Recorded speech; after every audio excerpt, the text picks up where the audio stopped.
Absolutely. That's it. I'm ready. Meeting will come to order. We are now holding our regularly scheduled meeting held July 14th, 2015, and at 9 a.m. At this time, I will give the invocation, and the Pledge of Allegiance will be given by Vice Chairman Commissioner Bob Solari. If you would, please rise.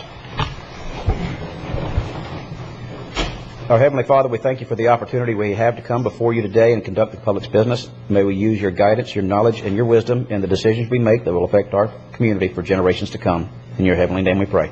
Amen. Amen. Please join me in the pledge. I pledge allegiance to the flag of the United States of America and to the republic for which it stands, one nation, under God, indivisible, with liberty and justice for all. That moves us into the additions, deletions, and emergency items. Commissioners, we have an emergency item that the county attorney would like to add as 11A regarding the legal fees for All Aboard Florida and the FMPA litigation. And is there anything else? I believe they asked to pull item 13B, Mr. Chairman. They did, and also they wanted to swap around 10A1 with 10A2. Just an order of operations there, as far as which comes first, the chicken or the egg. I guess Move to approve as amended. One other item to the chair. Actually, also the county attorney's office had requested that consent agenda item 8L be pulled for this cycle. Y'all messing with the agenda an awful lot over there. All right, 8L. Oh, really? What's the matter with that? We've received some information from one of the bidders concerning the request, and therefore, in order to address the issues, we felt it was appropriate to pull it, let it go through the cycle, and bring it back to the board. Okay. All right. Second as amended. Motion as amended. No. All right, I got a motion. I'm going to go ahead and take a motion from Commissioner Flesher with a second from Commissioner Solari to approve the consent agenda as amended. You got something you need to add, Joe? No, okay. I'm fine. All right, and then just as an order of operations on this, gentleman, I do have a speaking engagement with the Chamber of Commerce in Sebastian, so it'll be So quick? Yeah, if we're in the event that we're not done by around 11:30, we'll reconvene at 1:30. Okay. That'll give me enough time to get up there, give them a speech, come back, and we'll go from there. Right? Did we vote? No. Okay. All those in favor say aye. Aye. All opposed, nay. Motion passes unanimously. Okay, that moves us to the proclamations and presentations, and the first is a proclamation that designated the week of July 19th, 2015 as Treasure Coast Waterway Cleanup in Indian River County, and Commissioner O'Brien will present. Thank you, Mr. Chairman. I think we have Steve Higas here to receive the proclamation. Steve, if you'll come up, I'll read the proclamation, and we'll hopefully hear a couple words from you, okay? And before I start this, it's just one aspect of the uniqueness of our waterways. I don't know if anybody saw today's paper, but there was a Ed Killer, the outdoor writer, wrote that there was a catch of a sawfish recently, and it's kind of a unique creature that they are found here off the coast, and it's just one of those things that just make the Indian River in this area so unique and special. So we want to make sure we take good care of it. With that, proclamation designating the week of July 19, 2015 as Treasure Coast Waterway Cleanup in Indian River County. Whereas on Saturday, July 25, 2015, the Marine Industries Association of the Treasure Coast, in conjunction with the Florida Inland Navigation District, will conduct the 8th annual Treasure Coast Waterway Cleanup. And whereas this event will attract approximately 950 volunteers who will participate in cleaning up the waterways of Indian River, Martin, and St. Lucie counties. And whereas 20 designated sites throughout the 3 counties will serve as registration and disposal sites for the volunteers to work out of. And whereas numerous waterfront homeowners associations have been recruited to clean up their own waterfronts. And whereas in 2014, over 7.6 tons of trash was collected from approximately 125 miles of waterways, with an expectation of a significantly larger amount to be collected this year with an increased volunteer effort. Now, therefore, be it proclaimed by the Board of County Commissioners of Indian River County that the week of July 19 through July 25, 2015 be designated as Treasure Coast Waterway Cleanup Week in Indian River County, and all citizens are encouraged to use this occasion to foster appreciation for the Treasure Coast waterways and assist in the cleanup efforts. Adopted this 14th day of July 2015, signed by all county commissioners. And Steve, why don't you tell us how folks can get involved and participate?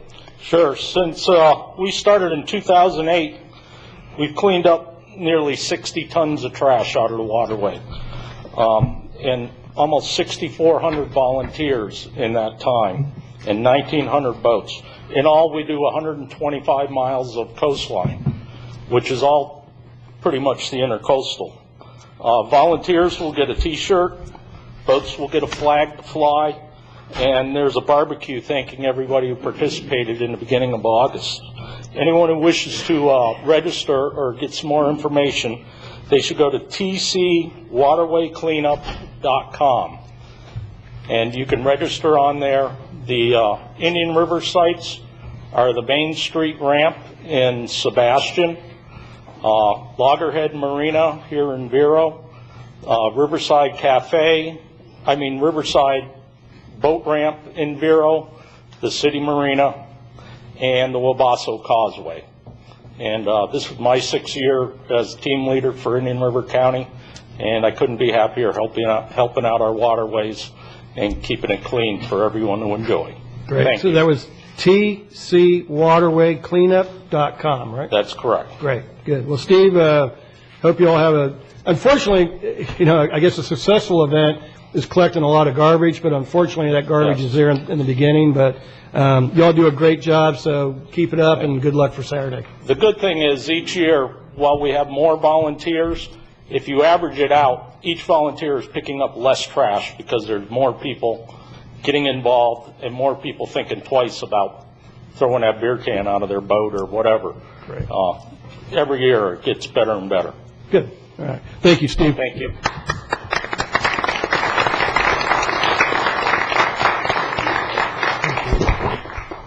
Thank you. Great job. You want to come back here in the middle, Steve? Get a picture. Famous photographer. Yeah, who is that guy right here? I only work with the best. Remember that, guys. Oh, yeah, that joke. Is the camera on? No. All right, that moves us to the next item on the presentations, which is the presentation announcing the commemoration week of the loss of the 1715 fleet. Welcome, Mr. Zito. Thank you, Mr. Chairman, and good morning, Commissioners. Michael Zito, Assistant County Administrator. On behalf of the Indian River County Library System, it is my pleasure to introduce to you Pamela J. Cooper, researcher, genealogist, lecturer, and librarian. Since 1986, Pam has been the supervisor of the Archive Center and the Genealogy Department of the Indian River County Main Library. She is a highly regarded speaker at national and local events. She has served as director of the Federation of Genealogical Societies, president of the Florida State Genealogical Society, co-chair of the National Conference, and recipient of the 2000 Philby Prize for Genealogical Librarianship. In 2007, she received the Indian River County Laurel Award for Professional Leadership. She is the author of the Florida chapter of the Red Book, American State and County Sources, published by Ancestry. She is a columnist for numerous publications within Indian River County. She is currently working to establish the Indian River County Library System as the official archives of the Press Journal. The list of her achievements is too long to enumerate here, so I've left a full biography at the entrance to these chambers. Now, while she'll be retiring soon, sadly, her life's work will live on to enlighten future generations to their ancestry and Florida's local history. She's here today to present a week of commemoration on the loss of the 1715 fleet and the origins of the Treasure Coast. Please welcome everyone's favorite genealogist, Pam Cooper. All right.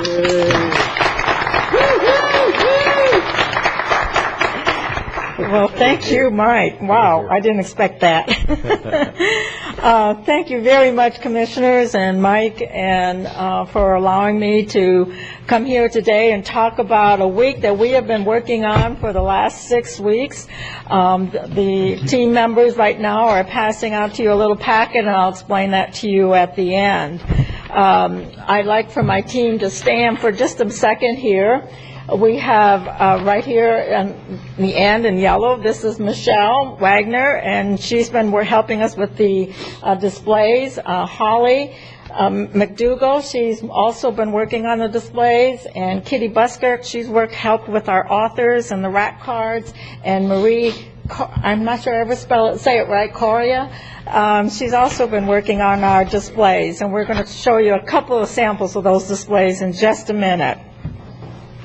Okay, and are we on? Okay, first of all, this is sponsored by the Friends of the Indian River County Main Library in collaboration with the 1715 Fleet Society. They have been absolutely wonderful, and both of them, in helping us get through the last 6 months of putting this together. Our whole angle here is to make it an educational event. In order to respect those waterways that you're cleaning up, we need to understand the history also of this area. I would like to first give you a little bit about the background of this event. This is a one-time event, obviously. 300 years ago, on July 31st, 11 of 12 ships shipwrecked on our coast. And it happened between about 2 and 4 a.m. There were 2 flotas. One was the De Nueva España, which was also known as New Spain. They went to Mexico. There were 5 ships. The Tierra Firma, which were the galleons that came from Colombia, and they had 6 ships. There was also a captured French ship called the Griffon, and they went on and they were able to get back to Europe without any damage. There was an estimated 800 to 1,200 people who died, including one general of that flota. And this is the reason why we call this a commemoration and not a celebration, because of the many lives that were lost. And including families, children, and wives were also on these ships. While they were shipwrecked, they encountered our local Ais Indians, who just 19 years earlier had helped the shipwrecked crew of Jonathan Dickinson. So, before I begin to tell you a little bit, I thought instead of telling you the story, I would read a little bit from a newspaper from 1715. The actual newspaper was found in our archive newspaper subscription at the library. It's dated November 9th, 1715, from London, called the British Weekly Mercury. Here is an excerpt. Now, understand, this is the King's English. I'm not speaking this way. They're writing it this way. We have here the following relation of the loss of the Spanish flotilla, commanded by Don Juan de Avila and the 6 ships from Chavez. It's supposed to be Chavez. On the 24th of July, the 8 ships of the flota, the 6 galleons from Chavez, and the Griffon set sail from Havana. Now, the news came to London by way of Rochelle, France, and this is the first time that they are actually hearing of this wreck, and it's 3.5 months later. On December 14th, in the same newspaper, advice was come from thence that they were not able to get the galleons afloat again, but they had fished up the chest of gold and silver together with all the merchandise, except the coquinho, which is quite lost. Now, why would they pick coquinho? What the heck is that? Well, it became Mexico's second most valued export after silver in the 1500s. It is an intense scarlet and bright red bug. Can you imagine having hundreds of bags of bugs on your ship? And literally that is what it is. Now, how many of you drink frappuccinos? Red frappuccinos. Well, you're drinking bugs. This is the bulletin board that we have in the hallway at the library. You can pick up a brochure and a bus registration.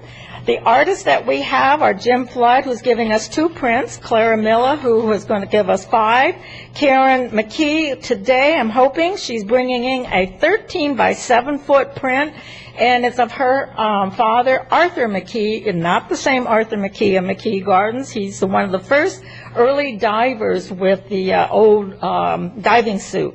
And of course, we're very happy to have the Vero Beach Art Club, as usual, and they brought in maritime pictures. This is an example of one of the paintings that is in the library. This is the Riamar wreck. It is the artist's interpretation. That has been researched that this was maybe the only ship that actually landed on the land, on the beach, but then after a few days was pulled back out to sea.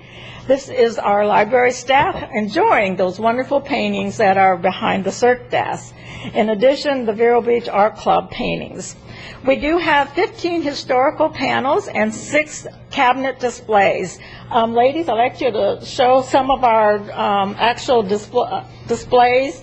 This is the size of what they're going to be. They're going to be in our hallways. We have 15 of them. When you come into the 2 hallways at the library, we call it now our hallway museum because it's just awesome looking. We're real excited. I think today we're going to finish it all up and have all of our displays. This is an example of one of the displays. It's on the 2nd floor. It's a old Spanish galleon replica that was on loan from George Reed. And also you can see there is a display on top of a galleon. We also have a display of the Ais Indians because they did participate in this event. They actually were the divers. And another display on the cargo. There was so much cargo on the ships other than silver and gold, and this is why we talk about the education of this event. It's so important to understand what was this whole, what were the floaters really all about. This is a one that Ernie Richards helped me with on doing the coins. I'm not very good when it comes to math, and I never realized that coins and understanding them, you have to understand the mathematical background of those.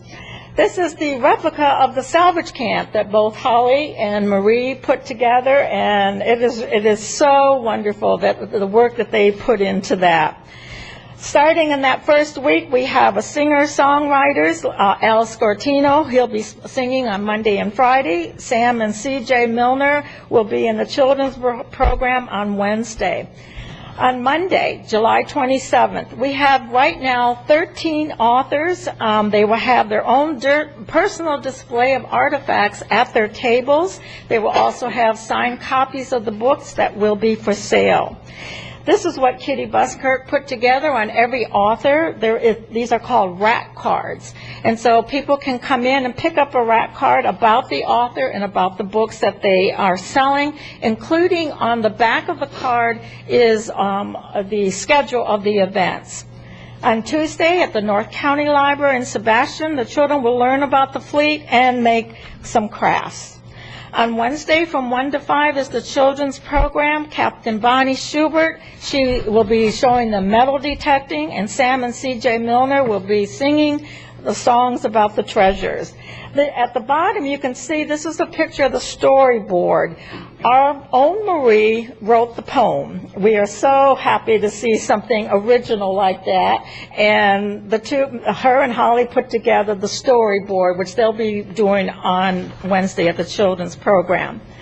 On Thursday of July, we are going to have Margaret Weller. Now, her husband, Bob Frogfoot Weller, is the well-known diver, and he has written many, many books.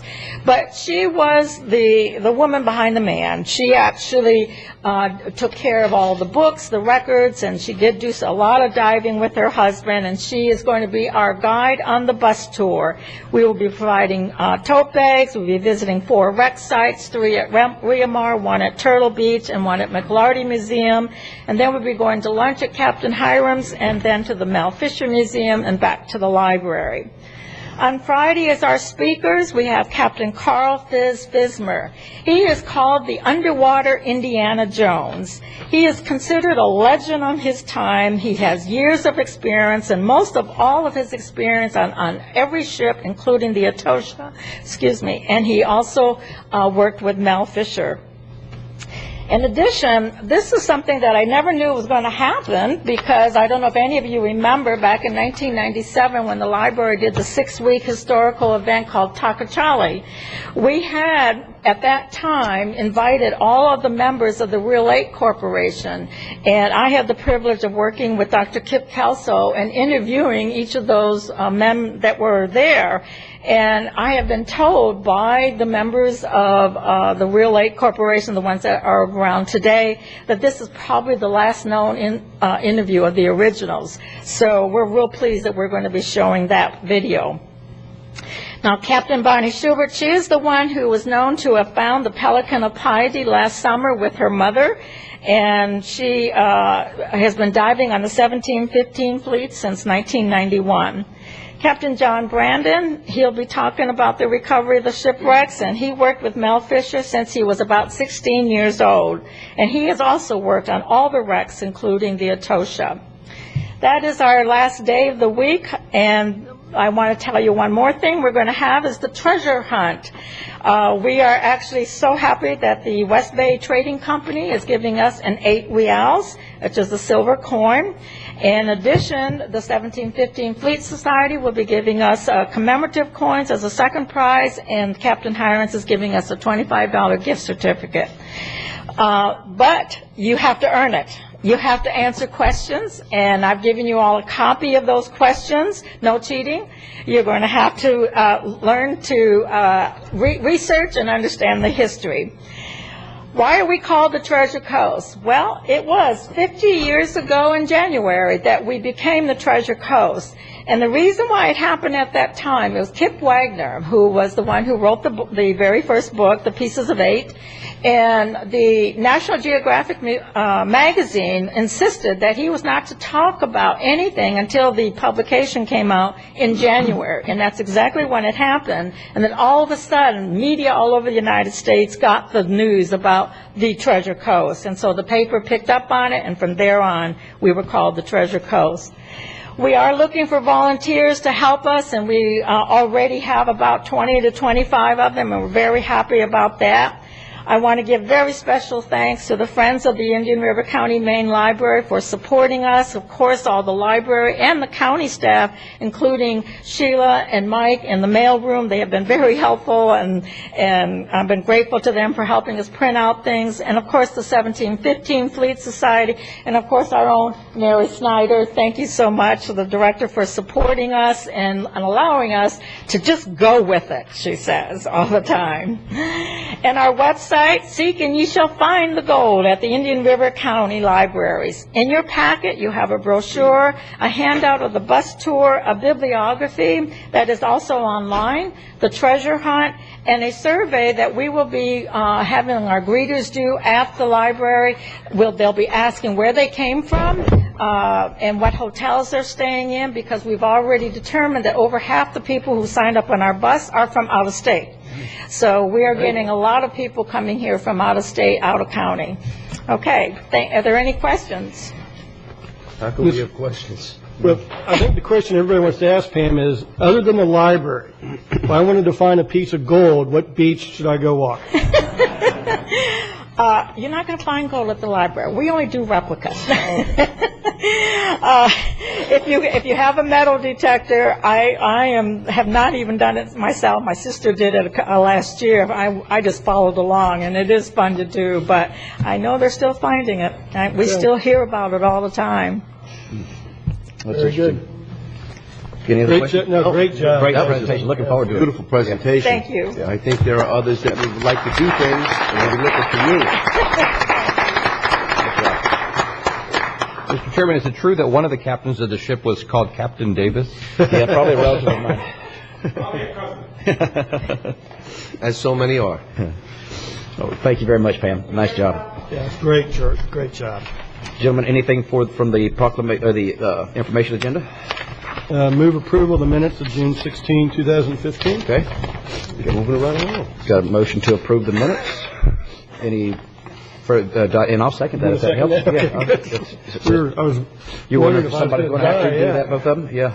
You have an 11:30 appointment. I do. Anybody else, any other comments on the minutes? Seeing none, all those in favor say aye. Aye. All opposed, nay. Motion passes unanimously. Information?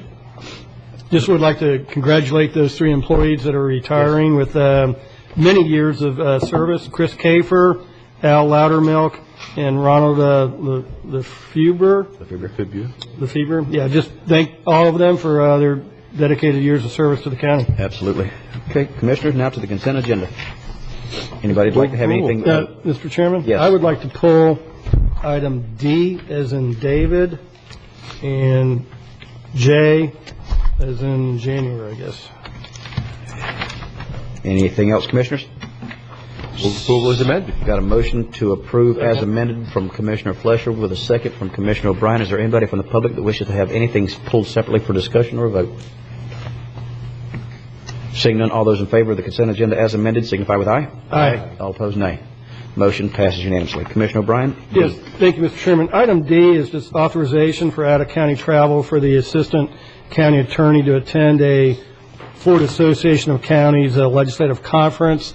It's specific to the first conference coming up in August, and I think just so we don't have to do this every time because there's going to be multiple conferences, I would just like to amend this to approve out-of-county travel for the Assistant County Attorney to attend any of the legislative conferences and meetings scheduled by the Florida Association of Counties. Second. We've got a motion from Commissioner O'Brien to approve this, but as amended to say any, not just specifically this one, and a second from Commissioner Zort. Is there any further discussion? Seeing none, all those in favor say aye. Aye. All opposed, nay. Motion passes unanimously. Next, we have consent item J. Commissioner O'Brien. Thank you, Mr. Chairman. I pull this just to give a loud shout out to our Recreation Department. This is approving the State of Florida Special Olympics Aquatic Championship, which will be held at our North County pool on October 3rd and 4th. And I knew we've been doing this for quite a while. I didn't realize this will be the 10th consecutive year that we've hosted the Special Olympics up there. And just we couldn't get it done without the rec staff, all the hard work they put in, and the hundreds of volunteers. I know in the past, several of the commissioners here have volunteered. And if you haven't had a chance to volunteer for this event, you should. It'll just open your eyes with what these folks are doing and how hard they're competing and the things they go through. But it's just it's a great event to have here. I just want to, again, a big shout out to the Recreation Department for hosting this for the 10th consecutive year. And with that, move approval, staff recommendation. Second. Got a motion from Commissioner O'Brien to approve the consent item J with the Special Olympics with a second from Commissioner Flesher. Any further discussion? Mr. Chairman, they're still looking for volunteers, and I think that it's appropriate to give a shout out that it is one of the most rewarding experiences that you'll have, even if you have an hour to give. It's a very rewarding experience, and everybody's appreciative of whatever you can do at the event, whether it's hanging medals, taking pictures, it's, checking in guests. There's a whole lot to do. There's a lot of people from all over the state, and it's just a very rewarding experience if you can attend any of the functions. Thank you. Is there any further discussion? Seeing none, all those in favor say aye. Aye. All opposed, nay. Motion passes unanimously. That moves us to the public items, and we're going to have 10A2 first, then followed by 10A1. Mr. DeBrawl, welcome. Morning, Commissioners. Bill DeBrawl on behalf of the County Attorney's Office. I'd like to also recognize our County Surveyor, David Scriver, who's worked very diligently on this matter as well. Before you today, we have the Oceanside Replat Street Lighting Municipal Service Benefit Unit.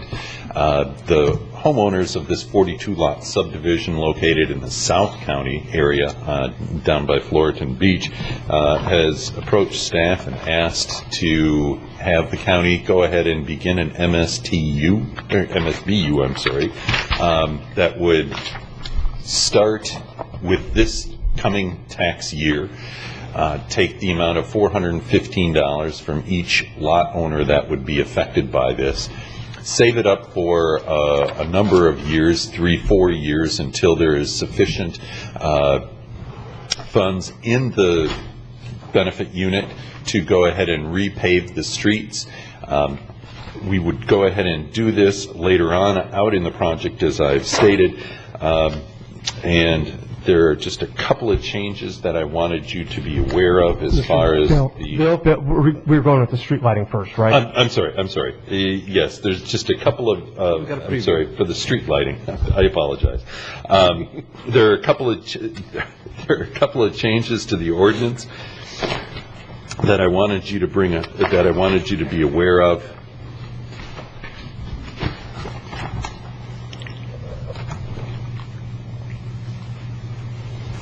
If you could take a look at your screens in section 5, this is new. You'll see that the board is going to adopt, if they go ahead and do approve, that you will adopt the assessment roll that's been attached to the revised ordinance. You would adopt also the assessment of $57 per year, and you would adopt the unit of measurement as being a per lot assessment in this matter. Staff's recommendation in this matter is to go ahead and conduct the public hearing, take any input from the public, and approve of the MSBU. If there are any questions, I would be happy to try and answer them. Commissioners, any questions? I have. Commissioner Solari. Bill, Yes. could you give us the number of residents in the proposed MSBU and the number who have approved or voted to go ahead with this? I don't have a count as far as approval versus disapproval. I don't know. I know that Mr. Scriver has talked to some people that are not in favor of it. Mr. Faraday may be able to help out during the testimony at the public hearing. Okay, then I'll ask Mr. Faraday, Dr. Faraday at that time. Thank you. Any other questions, Commissioner Solari? On this one, this would not be like the paving where there would be accumulation of funds and then paving at a future date. This would go into effect more sooner than later on the street lighting portion only? That's correct. Okay. Commissioner O'Brien. Thank you, Mr. Chairman. Bill, I assume the assessment would include some cost for the initial capital outlay to install the lights and such, is that correct? Correct.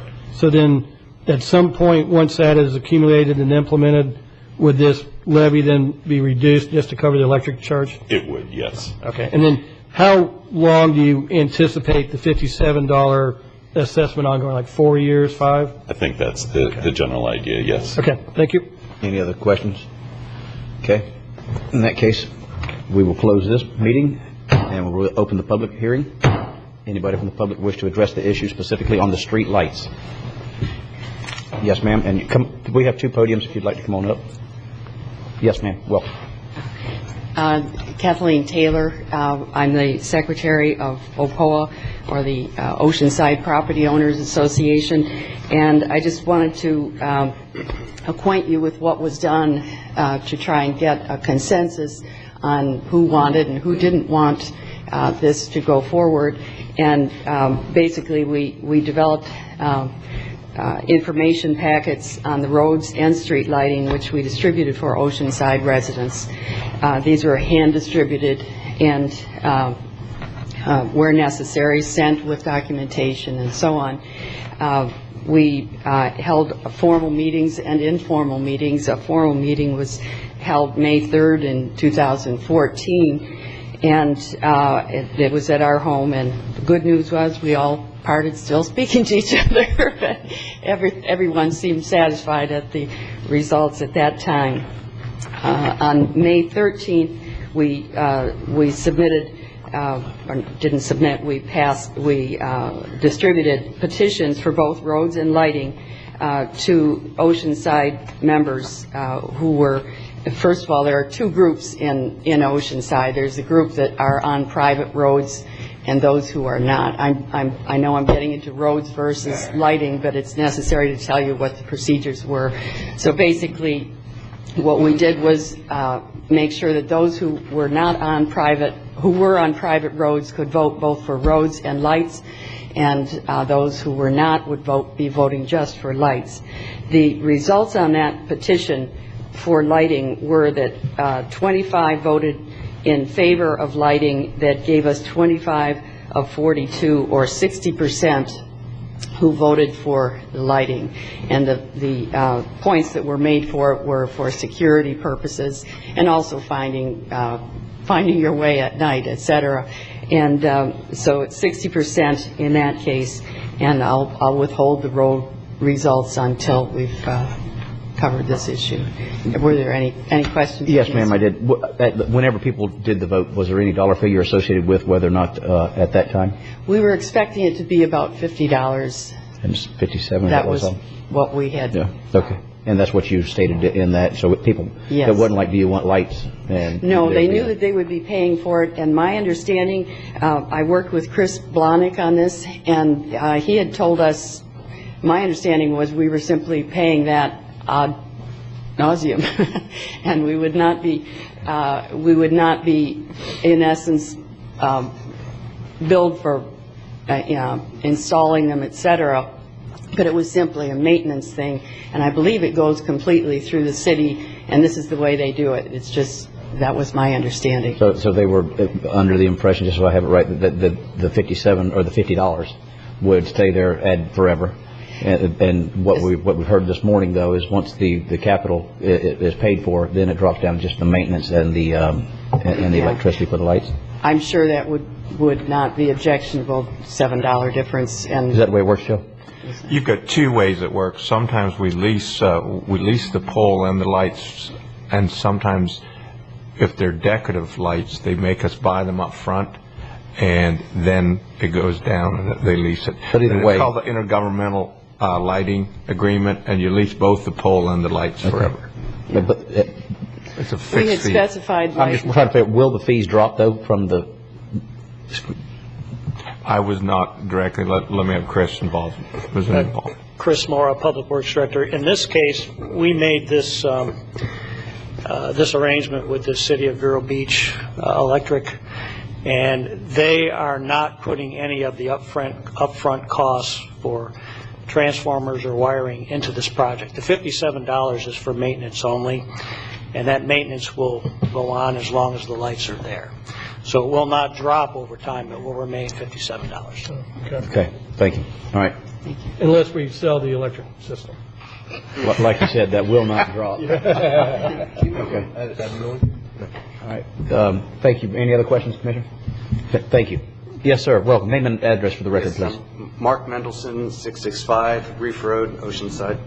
I've been a resident of Oceanside since May 15th, so I moved there after the initial ballot on the lighting. I chose the community because of its special attributes. It's a nice, quiet, residential community, and I walk each evening with my dogs around the block. Lighting has not been an issue as far as security or safety as far as I'm concerned. The placements of the lights would impact me directly in that I'd have a light in the east side of my house and the west side of my house that would shine in my house, and I don't think it's any benefit. I think if people are concerned with their security, they could have security systems in their home. They could use their landscaping lighting and security lighting around their homes. I think it would be disruptive, may impact the turtles on Reef Road. It's close to the beach. The lighting on A1A, those were planned to be 8-foot lights. And driving up A1A, there are no 8-foot lights. There are no lights in any of the communities. So I think that would be out of the character with our neighborhood as well. So I don't see much benefit. It would be disruptive and intrusive for me personally. Okay, thank you. Okay. Anyone else? Very welcome. Can I move this?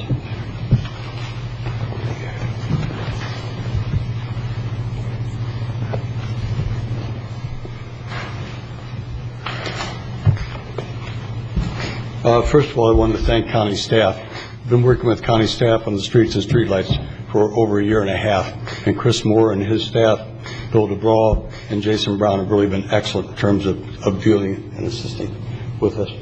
The streetlights are marked in X around this perimeter, which is the Oceanside subdivision. The houses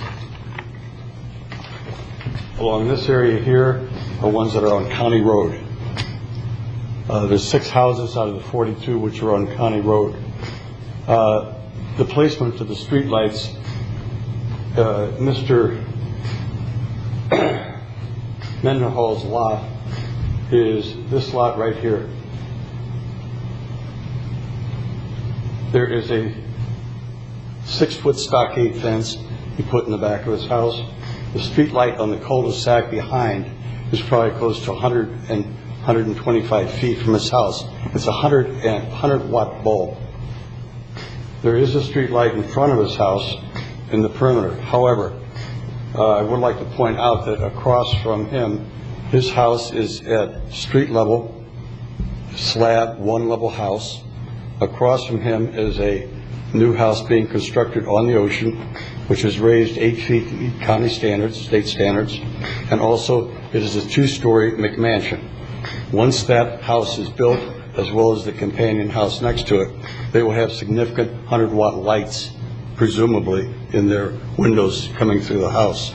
So most of the people have sustained this at 60% right now who have voted in favor of it. The lights that are on, being proposed by the county, 6 of the 9 lights are the Salems, which are behind the Riverside Theater, which abuts the Riverside Theater and fronts directly on a residential area. The other 3 are Cobra-type lights with 150-watt bulbs, which lights are on the entrance to Seagrape as you come into the community along this area here. So it's already in existence in the community. So that's all my comments. Any questions? Any questions, Commissioners? Thank you. Chris? I might add one thing. In the past, what we've done is when we've gotten a complaint from a resident who feels that too much, I mean, these are street lights. They're supposed to shine on the street. But if we get complaints from residents who feel that too much of the lighting is bleeding off into their lot or into their house, we can work with the electric company to install a shade or a baffle on the backside and make sure that that doesn't happen. All right. Commissioner Solari? Chris, on the Mendelson property, as I understand it, the vote was taken in the community, then Mr. Mendelson moved in. So I'm guessing that a property owner at that same address voted one way or the other and will be included in the 42 votes. Do we know if that property owner voted for or against the lights?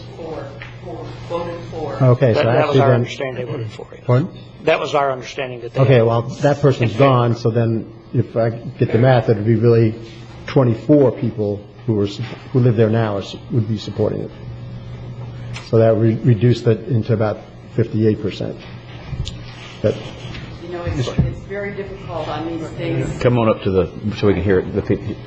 It's extremely difficult. You know, during this whole petition taking, we had a resident who passed away and her sons got, and then it was a question of were we right in having the sons now sign the petition in her stead, and so you get all this coming and going, which makes it really difficult to keep up with.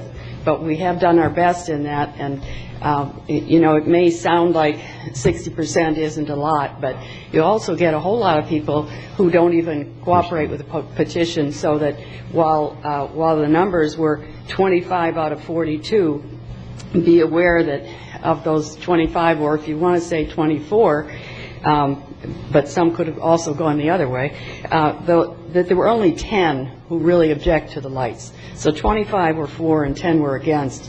Those were the numbers we were working with, though we come up with numbers of 60% because we gave a no vote to all those who did not vote at all. Thank you. I wasn't suggesting that you weren't using your best efforts. I just wanted to get clarity on that. No, well, I just mean that do take into consideration that there's so much flux in a subdivision. I think we've had 3 new people this year already of those 42. So it's something I couldn't do any better with. Thank you. Okay. And Chris, do we have any set percentage, either in ordinance or in practice, that we're supposed to arrive at prior to No, not in our code for petition paving, things like that. We have 2/3. This we look for a majority. Thank you. Mr. Chairman? Yes. For Dr. Faraday, you displayed a map of the placement of the anticipated placement of the lights. I wanted to know if you had any consultation to engineer that, and was the Indian River County Sheriff's Office asked to participate as well? not the sheriff's office. We did work with the city. We did do a layout of what the city gave us. We presented that at one of the 2 public meetings. We also made modifications to what was originally proposed by the city in order to accommodate people's concerns about light reflecting into their houses. Also, those people that wanted lighting, so for example, we have a widow who's in her 80s and she wanted the lighting, so we made sure it was located closer to her house. So we tried to accommodate those different types of things. We did not specifically talk to the sheriff's office. So the design was actually subjective and objective as well, and there was a lot of consideration done. Right. The reason why I pointed out is I did study lighting extensively. It appears that with the sheriff's office, with the SETA team, it does appear that you have quite an ample coverage. The comment was made that home security lighting or home landscaping lighting could be augmented for security. Right. That's never the case. And in order to provide security, you'd have to do a huge amount of lighting to offset what you're looking forward to do is to have street lighting, which is probably the best way to go. Which is a 100-watt bulb, and which is most people have that by their bedside. We're not talking about the 500 or the 1,000-watt bulb that would broadcast a huge amount of light into the homes. Correct. As well, without the benefit of the proper meters, though, but it does appear that you have appropriate light spread throughout that community. Thank you. Thank you. Any other questions, Commissioners? Anybody else wish to speak? Yes, ma'am. Please come up. Just come all the way up. And the reason why we asked you to come up is that people on the... I also have the map. It's Ma'am? a bit easier Okay. to read if I can figure the machine Yes, out. ma'am. Thank you. Okay. So And if you would, just give your name for the record, I'm please. sorry. That's okay. I'm Jessica Knapp. I live at 665 Reef Road. Welcome. I have the same map that everybody else does, but it's enlarged, and I need to see color and color coded so that I can really see clearly. Okay, so I'm going to point out, this is the A1A side, that the lights, the 3 lights that correct me if I'm wrong, please. But the way I read it, these 3 lights on A1A are only 8 feet tall. I've driven up and down A1A, as everybody else has, looking to see if anything on A1A match 8-foot Cobra-style lights.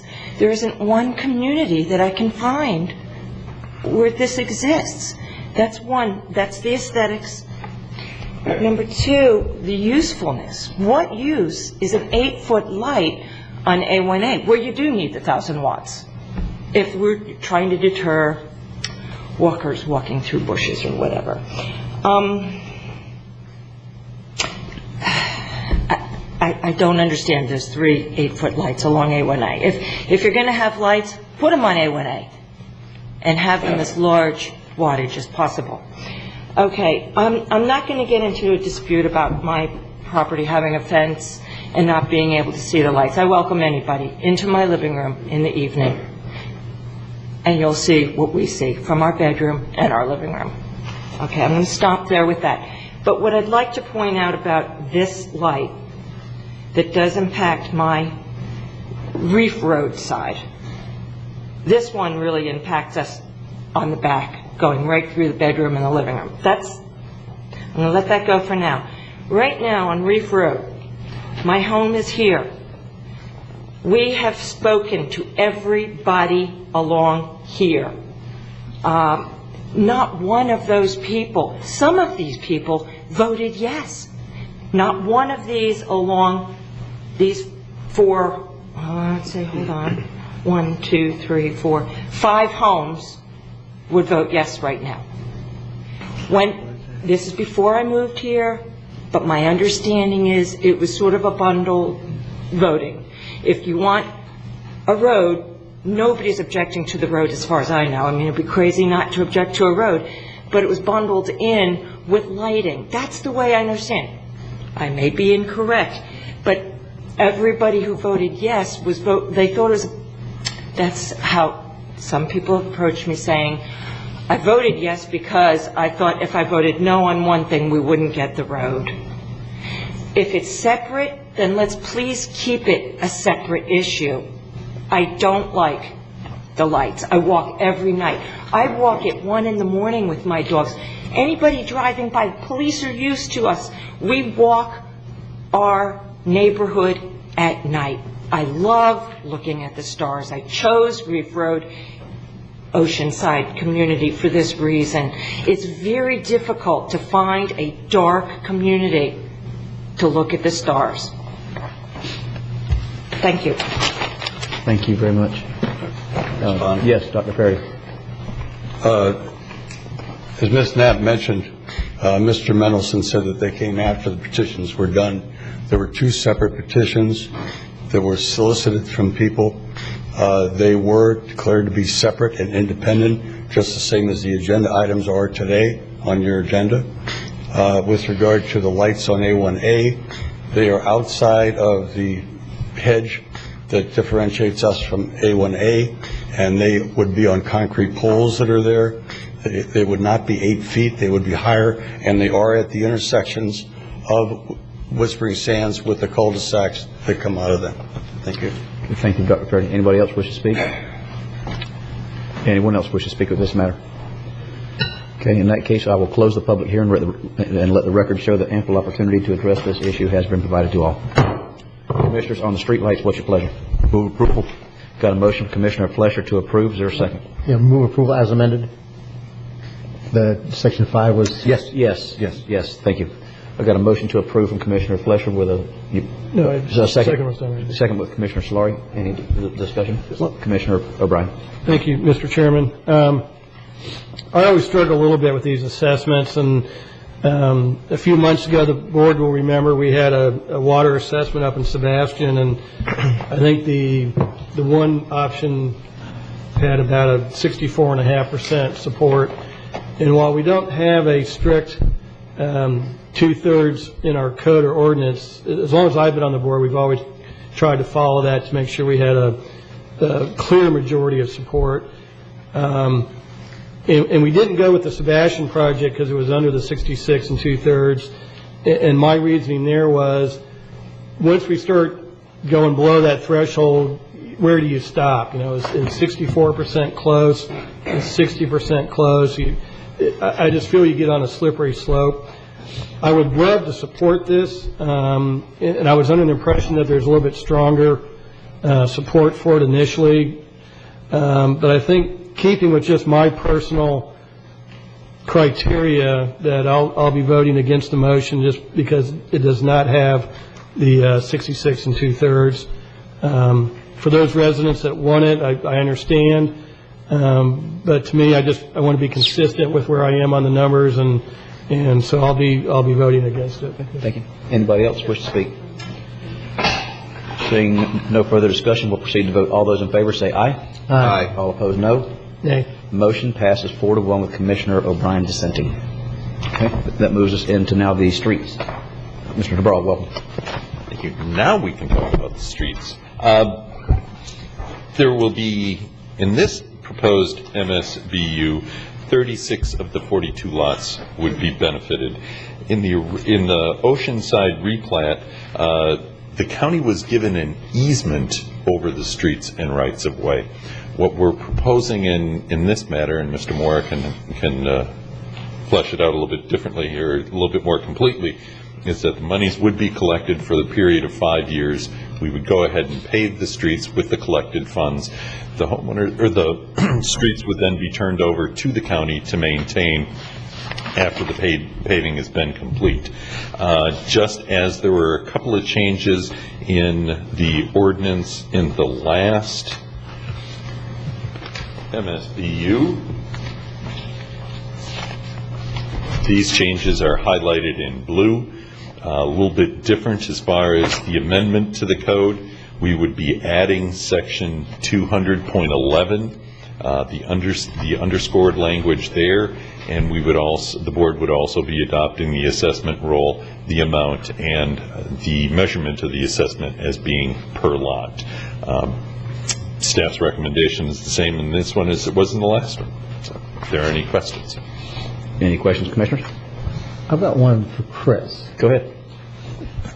Chris, generally on roads, when we're repaving roads, my understanding is you've kind of eyeball the condition or get some idea of the condition of the road, and when it hits a certain level based on whatever those criteria are, cracking and everything else, you put it in the repaving program. So it seemed to me if we go ahead with this, we really ought to repave it when it hits those criteria as opposed to specifically 5 years, particularly if it's going to hit that breakdown period prior to the 5 years. Because my understanding is if you let a road go too long, then the cost to repair it becomes greater than if you do it at a certain point, which would be considered regular maintenance. So I'd like your comments on that. Yes, what we had planned to do with these roads in Oceanside, Commissioner Solari, is to add them to our normal review list of roads throughout the county, of local roads throughout the county. We don't, currently we have a scale of 1 to 5, 1 being the best, 5 being the worst as far as pavement surface conditions. These are currently around a 3 or a 4. They're not the worst. They're certainly not the best pavement condition. But we don't plan to repave, they're already paved, but we don't plan to repave them right away. What we would do is allow the 5-year period to go by, collect the funds necessary to repave them, and at the point in time that they reach the 5 level, 4 or 5 level, we would go ahead and repave them. We're anticipating that that's going to happen about in year 4 of the 5-year collection cycle, and that would be the point in time that we would repave them. We're not planning on repaving them right away, simply because... No, I thought you were planning on paving them 5 years from now after the money was collected. Well, that's when we anticipate that they'll be as bad as a level 5 as far as... Yeah, my point is I don't want to put something in ordinance which requires you to wait past the normal life of the road, past the time when you would normally do it. That's... I see what you're saying. Yeah, I mean, because then you're just going to add to the expense of it, and then people are going to have a deteriorated road. So we wouldn't have any problem with that. At the end of year 5, we'll have enough money. We'll go ahead and repave them. So if we need to rewrite the ordinance a little bit, I'd like it to reflect that, the idea that, okay, I just want to, I misunderstood the way it was on the screen then. I just want to make sure that we're not going to put something which says that the county will not in any case repave it prior to 5 years. Even if the rev needs it. So as long as that's the understanding in the ordinance, then I'm good with it. Yes, Commissioner O'Brien. Chris, are these public roads or are they private? They're currently private. Okay, by virtue of this, we would be taking them over. Right. So we wouldn't be repaving these roads anyway, if they're private, correct? Not normally, but if we do this change, then we'll be taking them over and repaving them in 5 years. So for us to take over the road, we usually have it repaved so it's up to current code, current standards, and then we accept responsibility for maintaining it in the future. That's what we normally would do. Right. Okay. So I think to Commissioner Solari's question, I'm fine collecting the money and repaving it in 5 years because this would not be part of our normal rotation anyway. But when do we take control of the road? Is it now? When we repave it and it's up to current... It's 5 years or when we actually take control of the road? No, we had planned to go ahead and take over maintenance of the roads immediately if there's a pothole or something like that. But and that's why if we're taking control of it immediately, I don't want us to put it in the position where we can let the road go beyond when we would normally repave it, which would then add to the cost of repaving, as I understand it. That was the issue I had with it. I understand why we'd want to wait to collect it, and I understand why, if it doesn't need to be repaved today, we wouldn't repave it today. But I don't want us to accept the roads with a condition which says that we could go beyond its recommended life before we repave it, because we haven't collected the 5 years' worth of money from the residents. Okay. Any other questions? Seeing none, we will close this meeting and we will open the public hearing on the paving. Is there anybody from the public that wishes to address this issue? Dr. Faraday, welcome. Sorry to be popping up again. Dr. Stephen Faraday. When we submitted the petition for the streets, there were 4 areas which we wanted to have lessed out. It means excluded from from what would be turned over to the county. This map is not very detailed. It doesn't show grassy areas. It just shows things as being streets. Unless there be any issues in the future, because what is shown as a street is actually a grassy area, we don't want to have a grassy area by the beach access paved over sometime in the future, because that was not the intent. So we have 4 areas which we discussed with county staff to be left out. The first is the deeded beach access, which is along this point here. That's in the deed right now as being owned by the 42 lots. We just want to make sure of that. Second is a grassy area right in front of the deeded beach access. That is shown on the map as being street.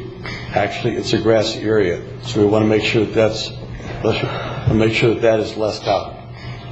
Also, there are 2 islands in the cul-de-sacs that have trees and plantings which the homeowners association takes care of. Finally, along A1A at Whispering Sands, there's a grassy area, plantings, etc., which we take care of. The homeowners association takes care of, has irrigation, lighting, etc. on it.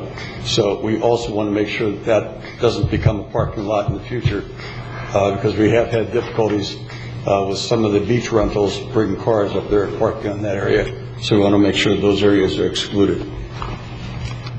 Okay. Thank you, Dr. Perry. Thank you. Any problem with that, gentlemen? No? Okay. All right. Anybody else from the public wish to address the... Yes, ma'am. Welcome. Just to give you the numbers on that, those who approved of the roads, there were 36 that were allowed to vote, that in other words had private roads, and of that 31 voted in favor of it. So you're talking about 86% there. All right. Thank you. Any further discussion or comments? Anybody else from the public wish to address this issue?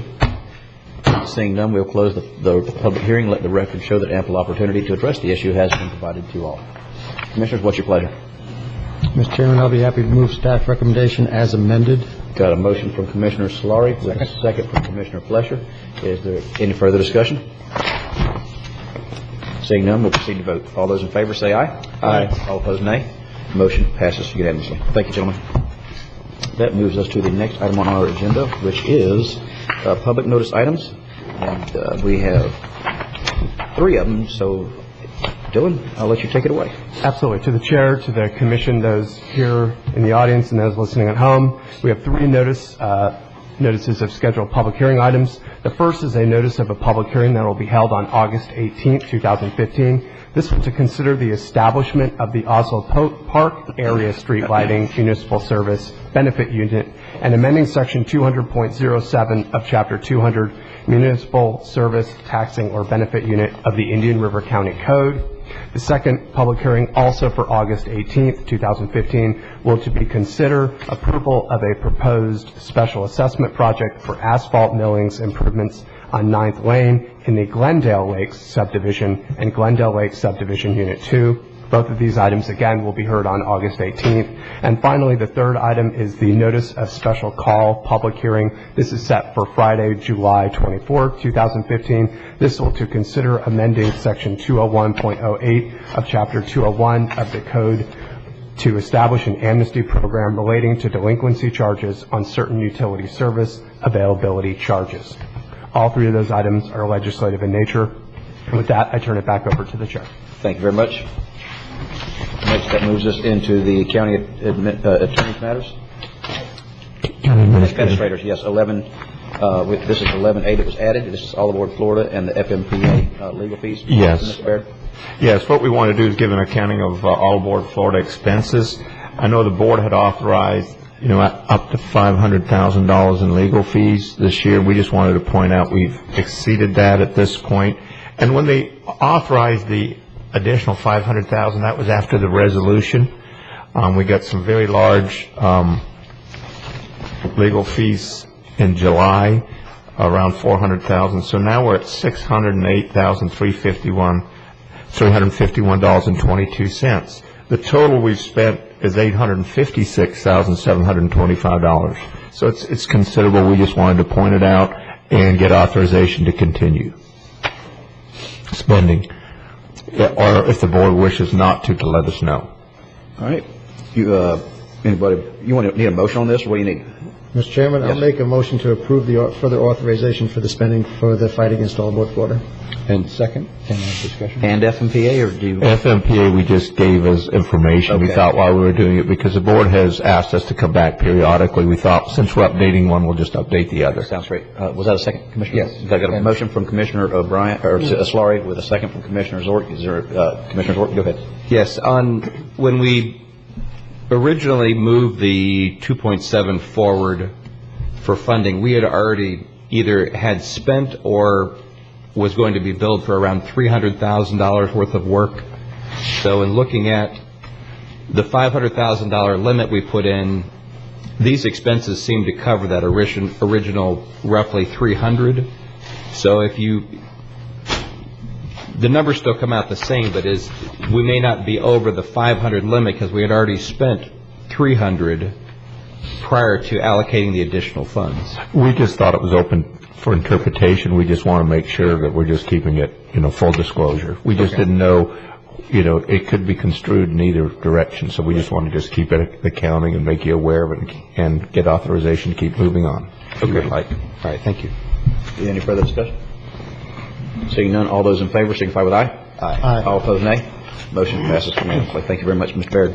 That moves us all the way through and down to, I guess it's OMB. Jason, welcome. Water and Sewer Revenue Refunding Bonds, Series 2005, consideration of partial early payoff. Memorandum dated July 18, 2015, found on pages 148 through 9 in your backup. Thank you, Commissioner Davis. For the record, Jason Brown, County Budget Director. Today I have an item before you to pay down half of the outstanding 2005 series water and sewer bonds. They remain outstanding at about $14.2 million. On September 1st, they become callable. At one time, staff considered paying all of these with cash on hand. However, in order to preserve some additional financial flexibility with future potential financial obligations, we're recommending that we pay off half of those bonds at this time with available cash. I do want to add something to the staff recommendation. This is one of those things we were considering paying the bonds off altogether, so we hadn't really considered refinancing what was there. There was a refunding opportunity if we were going to leave them outstanding. So Friday night, in the middle of the night, it occurs to me that, hey, with the half that we don't pay off, we could refinance at an interest savings. We're paying about 4.5% interest on these, so I would like to amend the staff recommendation to also include an RFP for a bank loan to refinance the $7 million that we don't pay off. We reached out to our financial advisor on that yesterday, and they indicated that the half that we don't pay off, if we refinance those, that's about $1.2 million a year of debt service. If we refinance them in today's market, we would pay about 2.5% interest as opposed to the 4.5% we're currently paying. That would reduce our debt service further by about $80,000 a year. So I'd like to just add that to staff's recommendation to authorize us to move forward with an RFP. We will come back in August with the resolution to pay off the bonds and at a future date to bring back an RFP result to the board if you approve that recommendation. So with that, I'll stop talking and I'm available for any questions you may have. Mr. Chairman, I'll move staff recommendation as amended to include the RFP for refinancing the remaining balance. Okay. Got a motion from Commissioner O'Brien, and I'll second that. Is there further discussion? Commissioner Zork. And not following how FMPA refinances, where they go back out for 30 years additional every time they refinance, they don't take I would assume we would keep our remaining number of years of payments and mirror that unless there's some requirement that period might be too short for the bonding company, that it would be called an amortization schedule. Right, that's correct. These bonds reach final maturity in 2022. What we're proposing is they would have the same final maturity with whatever we refinance. And if you look, actually, these 2005 bonds were initially issued to refinance the 1996 water and sewer bonds. And when we took those in 2005, in addition to getting lower interest rates at the time, we used about $5 million of cash on hand to shorten the maturity, because before that time period, the final maturity wasn't until 2026. So we actually, quite the opposite of FMPA, we're trying to shorten up the date where we pay off our debt rather than continuing to extend it. We think that's better financial planning to try and get out of debt as soon as possible. And once we do those bonds, how long is there a call window if we choose to have additional funds to pay those off early? How many? You usually can't do it after at least 5 years has passed? So when you do bond issues, there's usually like a 5-year or a 10-year no call. I will say the bank loan that we did earlier this year to refinance our land acquisition bonds did not have a call provision. We could literally call them off, a month from then. So depends on what the market gives us when we do the RFP. But what we've been seeing in the market is typically more favorable call provisions on those bank loans. Yeah, bank loans, usually you can pull it at any time. It's a private placement bank loan as opposed to going out in the open market in a public issue. Any further discussion on the motion? I just want to note that I think Jason has the wrong adjective towards the end, where he says it'll leave the utility with a relatively strong reserve. I mean, I think it still leaves the utility with a very strong reserve, so I just want to correct that. I'll concede that point. Thank you for pointing that out. Any further discussion? Seeing none, we'll vote. All those in favor say aye. Aye. All opposed, nay. Motion passes unanimously. We're going to take a very quick 5-minute break.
in the queue, and if it turns out that it needs to be taken 2 years, then it needs to be taken 2. If it turns out 5, then it needs 5. I just want to put something accidentally in the ordinance which prohibit us from doing something similar like with any other road. That's my point of trying to do. Yes, that's what I want to do. My pleasure. No.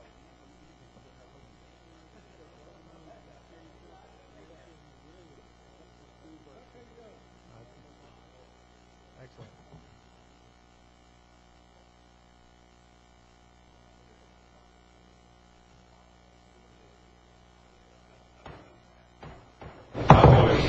Meeting come back to work.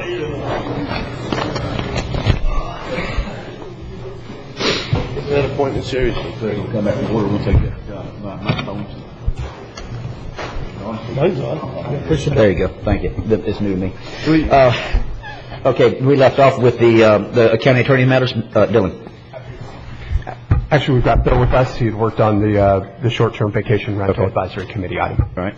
Morning, Commissioners. Back on June 2nd, the board directed staff to draft a resolution creating the vacation rental short-term advisory, the short-term vacation rental advisory committee. You have that resolution, the proposed resolution, drafted with the assistance of Mr. Bowling in your backup today. Just a little bit of research that we've been doing as far as trying to determine how many vacation rentals are out there. The three major websites, Airbnb, Vacation rentalbyowner.com or vrbo.com, and vacationrental.com. We're estimating that there's about 375 to 400 vacation rentals in Indian River County. That includes the City of Vero Beach, City of Sebastian, and Indian River County. Had a meeting last month with Clerk Smith and Ed Halsey.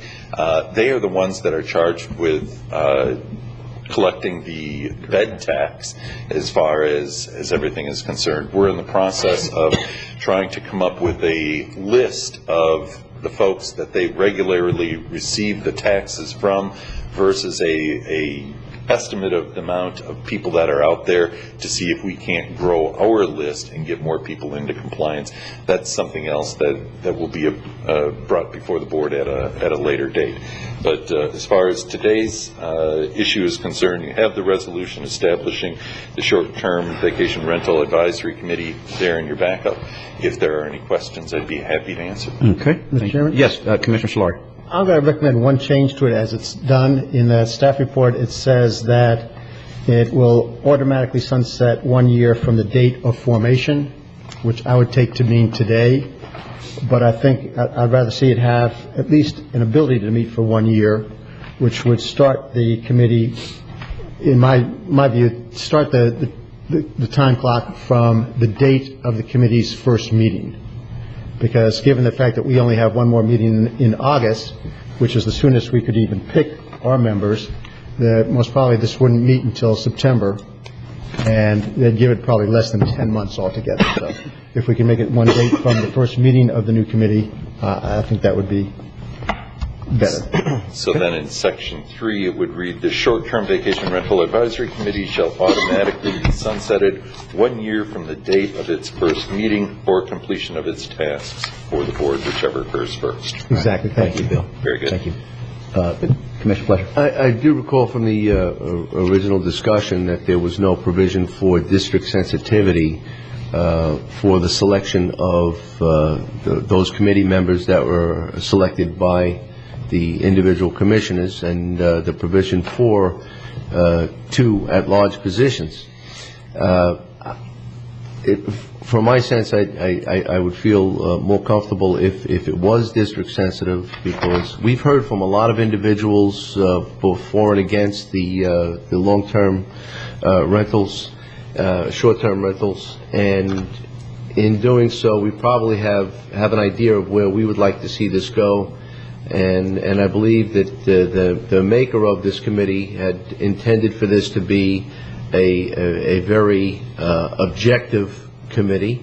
And in the spirit of objectivity, I'd like to see this be district sensitive, so the commissioners would be choosing from within their own jurisdiction, so we would not have a, similar to our P&Z and many of the committees in which we established that show great objectivity and transparency in the selection process. Unfortunately, I have somebody in mind for mine, and he doesn't live in my district, man. There's still a chance to move. I mean, we will wait till August. You know, yeah, I'd be happy to look and balance it off with the large positions when we get there. But again, I'm happy with the way we originally did the committee. Yeah, I understand. I respect your position. I guess really, I have some people in mind that I'd like to put on there, and I don't really. In fact, I'd consider one person that's in your district that's affected by the rental. I would say policy adversely. I'm probably going to recommend him already. And, and that very well may be the case. But it's kind of, I think I'm leaning right now to leaving it not district sensitive with almost with the caveat that just out of, I'm going to say professional courtesy, if you recommend somebody, I'm going to support that. If we turn it into what I would say would be as much of a free-for-all, if you will, where basically 3 votes get somebody on the committee, then I think it's kind of going in the wrong direction, and it very well, I don't know, Well, Mr. Chairman, that's what I'm trying to avoid, that we don't just pick the 5 to 7 people from one cluster and walk of the community.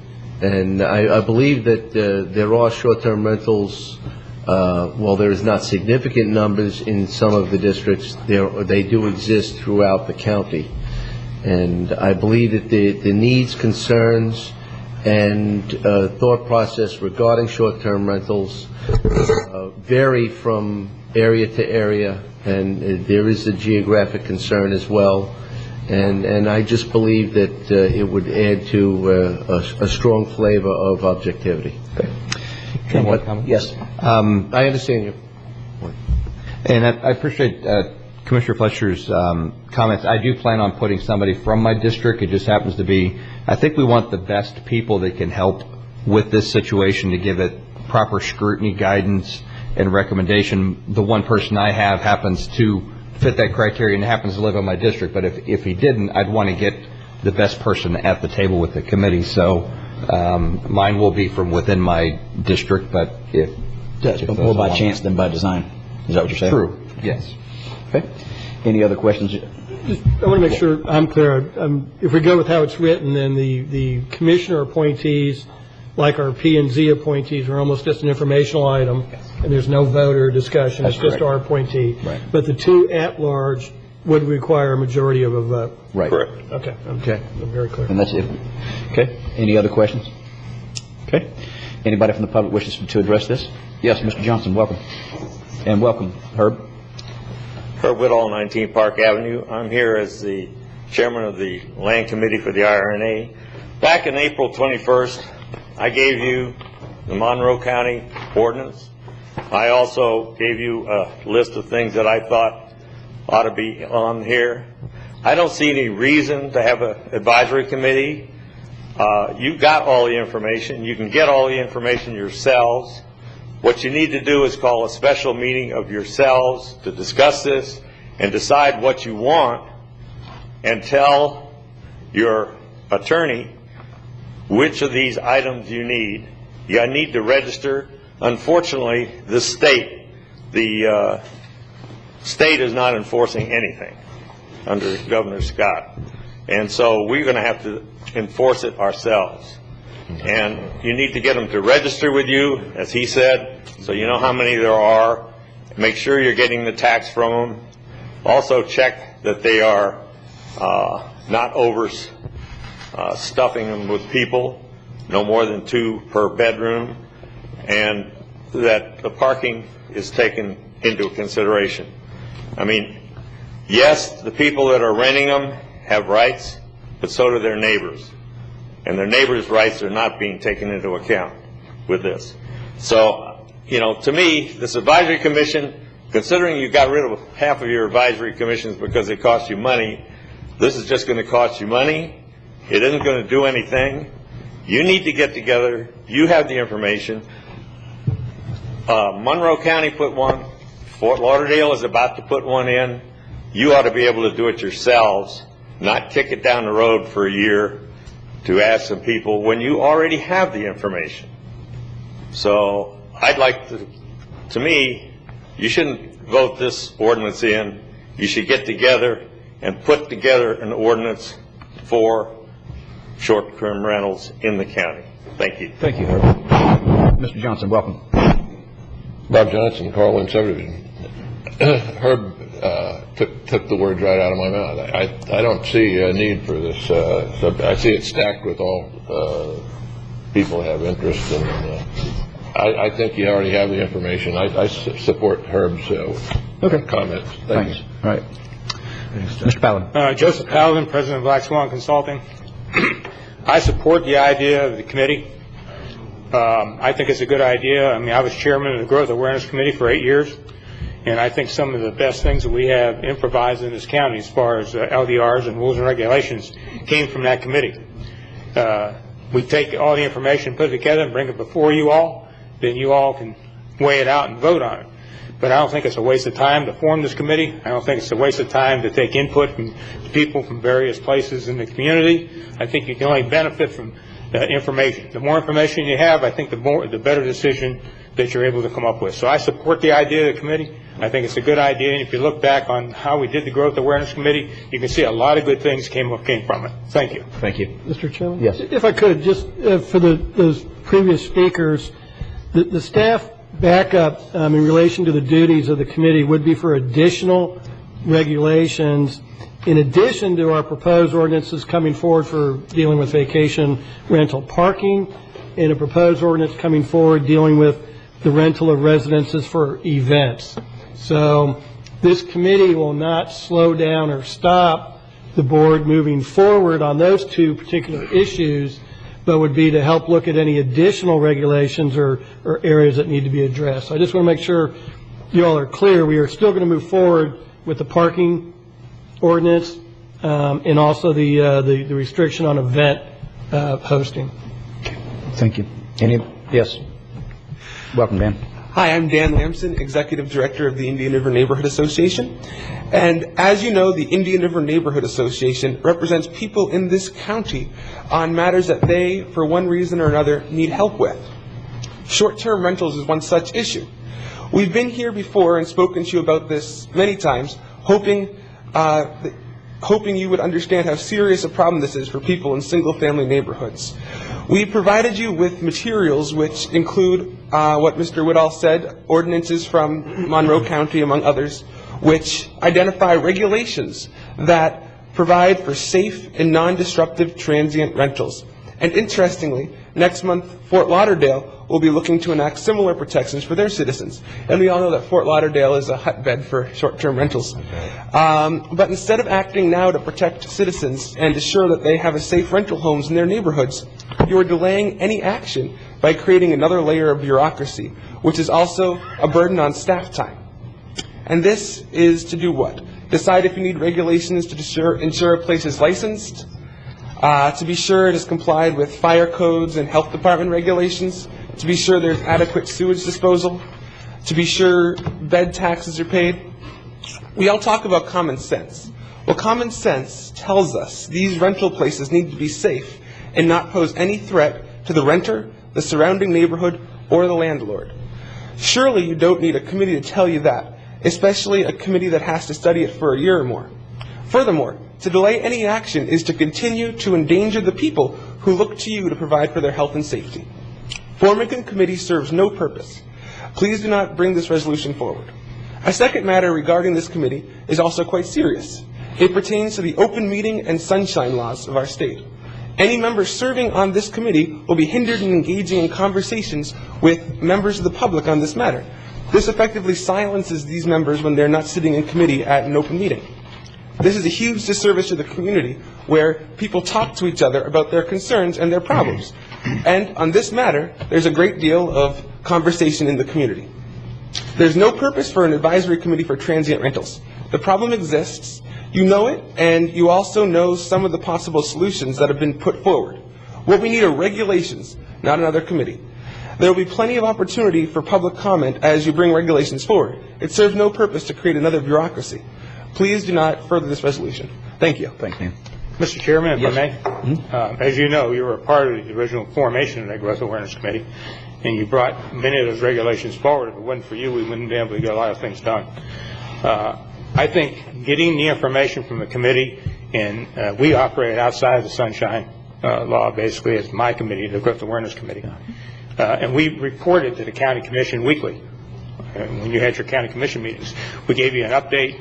We gave you how far we're going and what we're studying. And we took your input every week and went back to the committee and hashed that around and brought the information back to you all. We're accountable to you all on a weekly basis. And I think you got a lot of good information from that committee.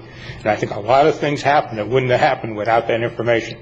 So I strongly advise that we do form a committee so you get all the information you possibly can in going forward with this. Thank you. Any other questions? Welcome.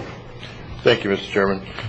My name is Noah Powers, 418th Street, Vero Beach. Mr. Chairman, Vice Chair, and Commission members, I appreciate the opportunity to speak with you today and express my concern regarding the resolution before you. I feel confident that each of you on this dais already has sufficient information, knowledge, and understanding of the issues and the ramifications of prolonging any action. Therefore, this resolution will only serve to delay action necessary to resolve short-term rental issues. I came to Vero Beach in 1988 as Director of Finance for the Indian River School System. I've spent over 30 years in public service, working with countless boards and elected officials. I recognize that sometimes poor decisions are made for all the right reasons. However, with the passing of time and the unintended consequences prove that decisions require corrective actions from time to time. It is clear that the short-term rental practice meets the litmus test of being a business. You are our elected officials. We depend on you to make the decisions that are in the best interest of the majority of the county residents, not just in the best interest of a few. If you're going to allow this activity in Indian River County, you must enforce the rules that are in place for every other business in the county. Why would we not hold short-term rentals to the same business standards you do our local motels, hotels, and restaurants? I've been in contact with the Florida Association of Lodging and Restaurants, and I believe that in addition to you're going to see new legislation coming out of this next session regarding the regulation of short-term rentals. I believe that's coming. If you vote to approve this resolution, you're again delaying the appropriate action necessary to protect the citizens of this county. When do the rights of the many outweigh the rights of the few? If, on the other hand, you take this opportunity to reject this resolution and take the appropriate action to protect the citizens you are elected to represent, I applaud you. Thank you very much. Thank you. Anyone else? Good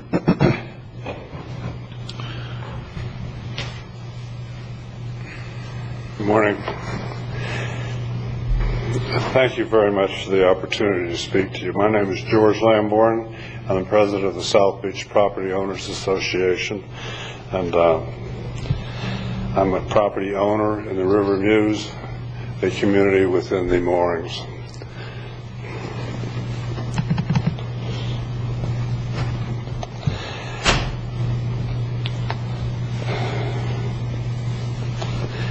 In the River Mews, that association protects me from this problem of short-term rentals. But why am I so vehemently against short-term rentals and the non-enforcement of them as I see it? As president of the South Beach Property Owners Association, I accepted the responsibility to protect the South Beach, and it is my primary civic responsibility to do just that. At the same time, to accommodate that duty, I needed to write Bob Solari, my former mentor and good friend, that I was at opposite ends of the spectrum from him. I just met Commissioner Fletcher, and I think I'm exactly the same opposite ends perhaps with him. I still would like to have lunch with you. I believe that his proposal to form a new committee to study short-term rentals is a stall tactic in every sense of the word. Bob Solari is very smart, knowledgeable about this problem. Probably no one here knows more about the short-term rental problem than Bob Solari. The South Beach property owners need your immediate help now. The problem is not festering now. It is a real, existing, big problem. We don't need help a year from now. We need the committee to approve and delay, not to approve and delay this stall. Every day you delay, you hurt property owners. They know their rights, and they know they are not being protected. Every day, without your help, taxpayers' rights are impaired. The Indian River Neighborhood Association and other associations are working hard together to supply help to the county and city commissioners to help the effort to begin the programs to get short-term rentals under control now, not in a year from now. This problem will not be solved by any committee. No committee will put together a memo to show light on the subject. This problem is already in the headlights. We know you are the people's only hope to stop this cancer from growing. Consider the fact that today there are already 500 short-term renters in the commercial endeavor. Of the 500, only 30 or so appear to be licensed under the state laws or the county laws. Of the 30, it appears 15 are on default, and half of the 15 are in violation with cars parking over the sewers or cesspools. You heard me correctly. Only 1.5% seem to be in compliance. I don't know how much this is costing revenue, that this revenue could pay for enforcement now. We are on the outside of government. We cannot enforce our rules or commercial malpractice. But you can protect owners now with property rights and the quality of life and safety. The fact that I have just stated are the real facts. We do not need a committee to spend a year to tell you what you already know now. We need your commission to help us starting today. Bob Solari has done a wonderful job in shrinking the county from committees. Please do not reverse what he has accomplished.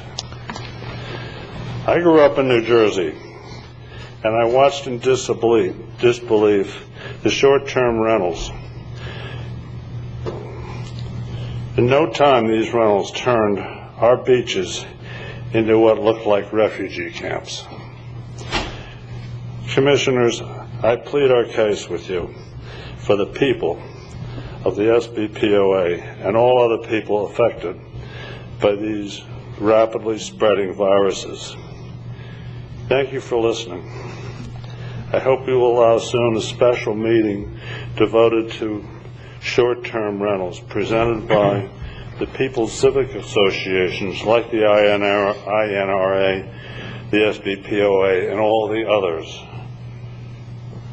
who have civic responsibilities to protect their constituencies from a further invasion of their property rights. These associations have already prepared work products They represent more work than any committee starting from scratch could ever achieve. Commissioners, you have many friends outside these buildings that will work hard to help you get control of this growing problem. Please know that the SBPOA is one of these friends. Please help us, as only you can, by voting down the proposal for a committee that will only stall all of our progress. Thank you again for this opportunity to address them. Thank you. Anybody else wish to speak? Welcome. Good morning.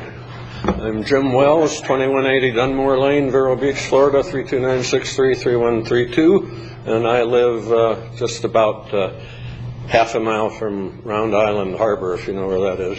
And I moved to Vero in '97, and until Miles Conway, our next speaker, who is almost a neighbor of mine, alerted me to the fact that we had a lot of short-term illegal renters. I had no idea of how many there were. Now I do, thanks to all the research he's done. And on top of that, I just recently got a new neighbor who is a long-term renter, and due to the foreclosures that occurred in the last few years, we had 2 or 3 in our development, one of which was my neighbor, and that was bought out by a firm out in California, American Homes for Rent, and they sold it to, or just rented it out on a long-term basis. Now the curb appeal that was there previously has totally been repealed.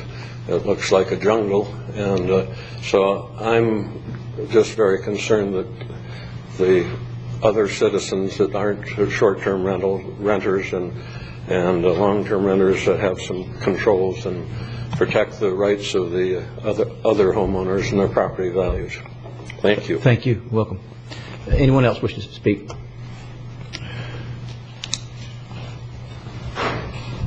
Tuck, welcome.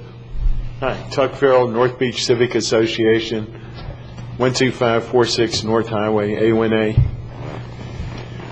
I appreciate the attempts of the commission, and I thank you for letting me speak today. I know you're trying to do something. We do have a problem, and I brought it up before. There are other interested parties here that have found that there's some people abusing things, and that's true of everything. There's always someone that wants to push the envelope. But I do applaud the commission for trying to find some answers. I don't know the right answer yet, but we need to try to find a way. There have been some problems. And since we started this, though, I've seen some improvements in my neighborhood. I think some of this is getting out. I think there's a lot of help from bringing this before the commission and interested parties. And I've seen some improvements in my neighborhood. There was one house that was especially abusive, and they seem to have tapered down a lot. Although they did have a wedding party. I brought that up before with you on the 4th of July, but it was 4th of July. So there was going to be some noise around anyway, but there have been some improvements. But I think bringing this to the table and before everybody, it's a very complicated situation. You're caught between the state and you're caught between Monroe County and other things that, we want. And I know you're trying to find your way. It's a difficult situation because you've got the bundle of property rights where people want their quiet enjoyment, and then you got basic property rights for the landowner. And it's a real tough situation. It's hard to be in the middle of these things. I really understand that. And I hope we can find the right rules and regulations to help handle the situation. And I think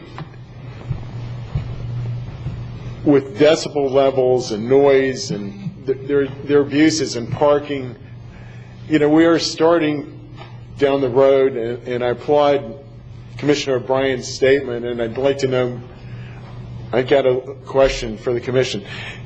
It looks like we're proceeding to handle some of this, already. Absolutely.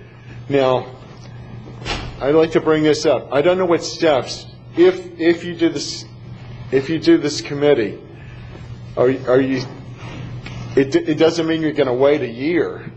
I mean, the committee is just a study committee. Yeah. And they are going to bring, how often are they going to bring recommendations to you if this would occur? That's a very good question, and Well, just in relations to the parking, the vacation rental parking, right, and the event thing, I believe staff is going to bring that to us in September. Okay, so you're proceeding along. We're not waiting a year. Yeah, we will have a public hearing to review those two ordinances, dealing with parking and dealing with the event. Now, I think from everything I've heard, those are the two biggest impacts to the neighbors. They really are. We're addressing that. So I think what this committee is going to look at is, do we need to regulate them to make them install a sprinkler fire suppression system? Right. That doesn't impact the neighbors. So a lot of these other issues don't have a direct impact on the neighbors. The parking and the big events do, and we're going to do those in September. We're looking for a good outcome. Same I here. think we all are. Yeah. I'm looking for a good outcome, and I hope you are too. I don't know what, I don't know whether this committee is a good idea or not. I know some people are against it, but we do need to find the answers, and input is good, and I'm glad you're allowing us to come forward, and I'll try to send you things as I see them, but I appreciate your consideration, and we trust you'll come up with some answers to this, whether you go forward with this motion or whether you continue to study this. It is an issue, and it's important to the community because it can improve the community or it can tend to bring down the community. Sure. I mean, if people don't enjoy their homes and they start, if we get too many rentals and people start leaving the area, but I think it's a beautiful place to live, and I think you're on the right start. I don't know where we go from here, but I appreciate your letting me speak. Absolutely. Thank you for being here, Tuck. Mr. Chairman, real quick. Listen, let's not misunderstand. What the Growth Awareness Committee did is a similar committee I see. We didn't promote development. We promoted rules. So when development came in, we got 7.5% more green space. We got buffers. We got things that bettered the community. That's the type of things that we brought the information forward on. So we're not trying to establish something where we have less rules and less regulations to make it less appealing. We're trying to give you, the way I foresee it is the same way I did the Growth Awareness Committee. We brought things forward on how we could go forward and have a better looking development when people came in here. The people that worst hated the Growth Awareness Committee was out-of-town developers that came in here and tried to build more density. The people that live here, they benefited from what we brought forward. I think the information that this committee brings forward to Mr. Solari and the rest of you commissioners can only help you is in how to establish rules and regulations in the future. And don't forget, I'm also president of 6 HOAs here in the community. Your HOA and the way you write your HOAs and the way the people that develop that particular development, you have a lot of control over that. So there's a lot of things you can control with an HOA on a particular community, which we do in a lot of my communities. It just depends on how you write it up. So all that comes into play. This isn't to deregulate. This is to help you have a better community going forward. And I think the best way to control quality or quantity is through quality. And that's my opinion. So I think this will benefit you. This isn't going to hurt. Everybody that spoke, I think we're all on the same team. We just want to get the information out so you guys can make the best decision. I haven't heard from everybody, though. Yes. If I might, before the next presentation starts, for me personally, the committee is an alternative, but it's slow and drawn out. With an early legislative session next year, if we're going to do something that we may be preempted of by them next year, if we get something in 6 months and we run it through our approval cycle, P&Z, public hearings, you add 2 months to it, that's after the session that's coming up. So the state may be ahead of us in allowing more flexibility for them or less. I don't know which way it's going to go. If this committee moves forward, are we precluded then from individual commissioners bringing other solution items to the table? The one... No. Okay. Because there really seems to be one in my mind that really solves the majority, if not all, the problems is Florida Statute 509.242, which the folks in the fire review office downstairs said, we can't regulate them as a business, but they're listed under public lodging establishments, hotel, motel, vacation rentals, transient apartments. All are listed under that statute. So to me, if they're listed there, they're a business and should be regulated as such. But somewhere downstairs, there's a reason they say that they can't regulate them as a business. Regulation would mean for the people that are in compliance, the legitimate vacation rental people that we don't have a problem with, there's a lot in the North County, and I know some other ones, is, you know, the overstacked pack of how many people do they put into the house. The folks in North County, they seem to not have a problem because the way they're kind of regulating themselves. They don't want to rent to 15 people coming in for a week. They rent to the family size. But if you can, so whatever we put into effect, I don't want to harm the legitimate people we don't have a problem with. I want to keep it as simple as possible. But if the fire office in their review were allowed to, you bring in your floor plan, this is your house, okay, you can have X people in it, that's your, and they have to post that on their rental information. This home is rated for blank people.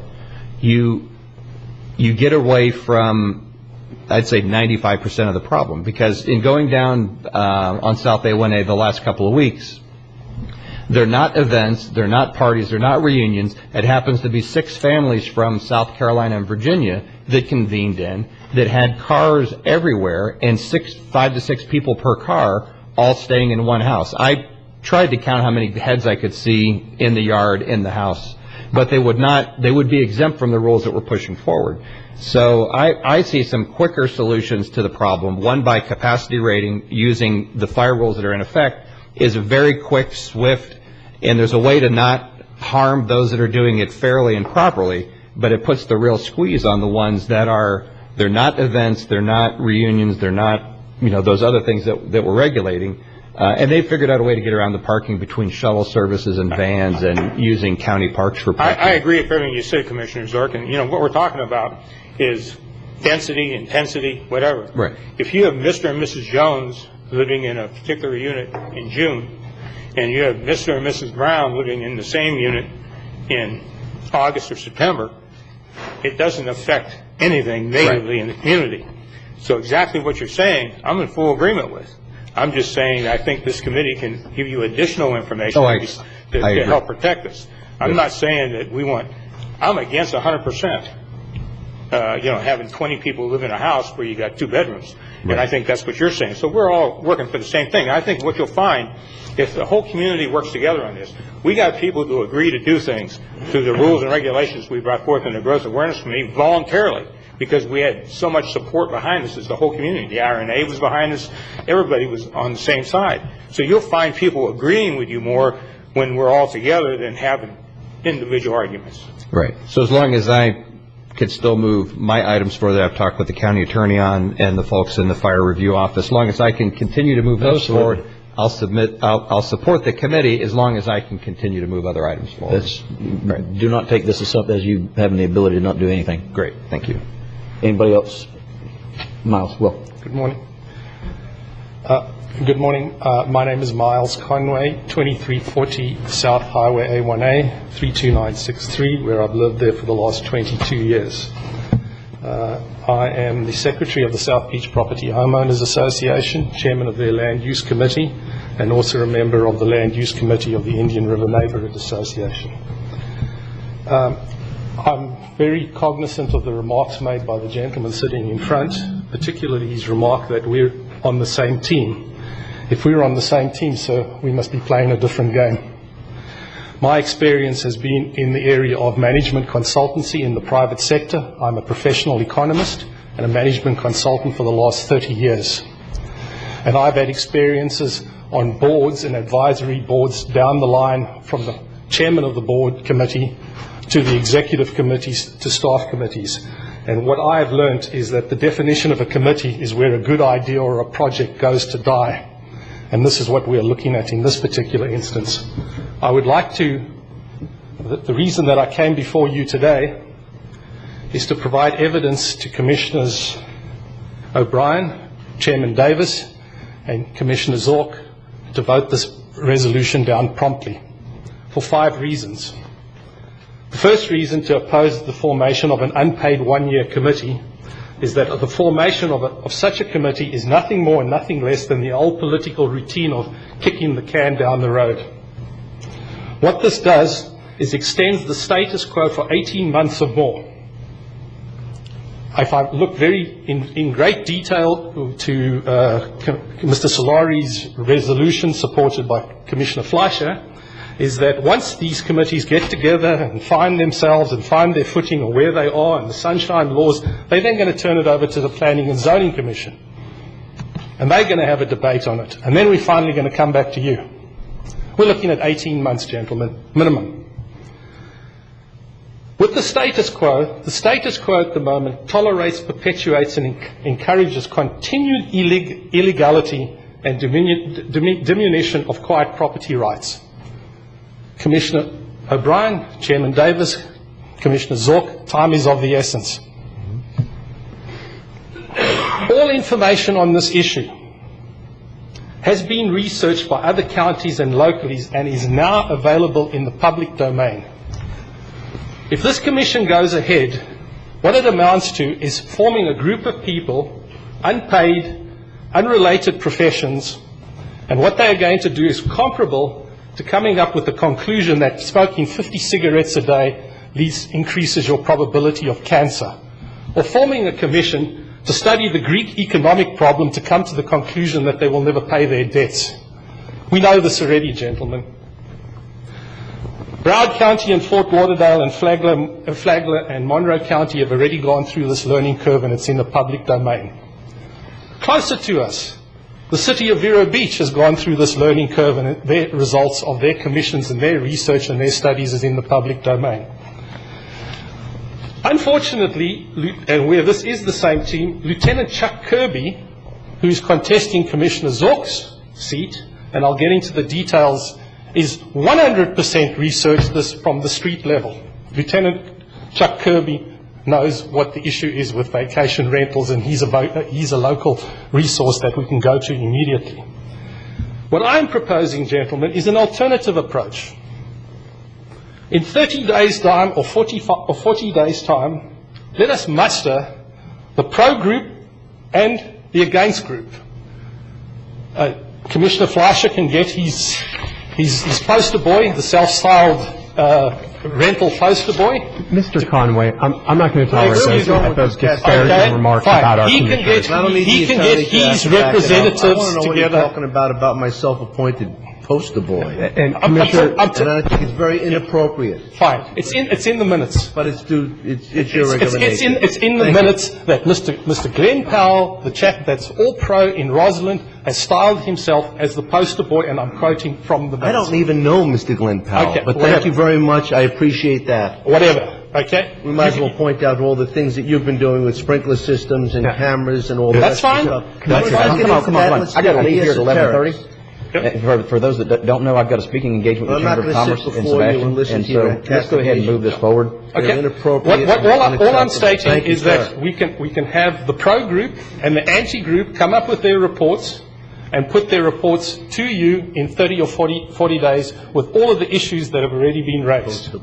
We can present those reports in written and verbal presentations, however you like, to the Board of County Commissioners within the next 30 to 45 days. And then we can have a public debate on it. The alternative task that I would recommend if you wish to continue with the bureaucracy is that what can rather happen with this committee is that they can research and recommend that the barrier island, just as they did in Monroe County, be classified as an area of critical concern status for the barrier island, which will exempt you from the state legislation entirely. If we can get the barrier island constituted as an area of critical concern, you're not constrained in any manner or fashion by the state legislation, the 2011 legislation. You can go ahead and do what you want. The second alternative task for this unpaid committee is to consider allowing the South Beach area from Castaway Cove all the way down to the county line to annex into the city of Vero Beach. And then we get our 30-day protection automatically. Done deal. Because the situation that we have, Commissioner Fleischer, is as you have correctly stated. Thank you. As you have correctly stated, is that we are not a homogeneous county when it comes to the rental issues. We are heterogeneous in this matter. That what rentals may make sense up in the Rosalind area and the Sebastian area, etc., but it doesn't make social sense down in the South Beach area. Finally, gentlemen, the fifth point that I'd like to make is we don't need any more information on this issue. What we need to do is we need to correct the mistake of 2012 by having some civil and political courage, leadership, and the ability to do the right thing and correct this thing very, very promptly. And what I'd like to do quickly is go into the details of what's available to you. The first thing on kicking the can down the road, which is exactly what we're doing, is that we have examples of Republican governorships all over the country, particularly in the case of Mitch Daniels, former governor of Indiana, with his budget problems, and they learned the lesson there very quickly, that the more they kick the can down the road, the eventual correction will be, the worse the eventual correction will be. Then we have a Democratic mayor of the city of Chicago that couldn't get his budget situation under control, and he was trying to be pragmatic, and the lesson that we learned over there is he can't kick the can down the road because we've run out of the road. This is exactly what we have at the moment. And then finally, on a national level, there is a political cartoon that really sums up that political procrastination is bad government. The old kick the can down the routine, where we have the Democrats and the Republicans taking the president to task for kicking the can down the road on big government spending, and eventually he falls over, breaks his leg, and the Tea Party are laughing because they put a spoke in the middle of the road from preventing him from kicking the can down the road.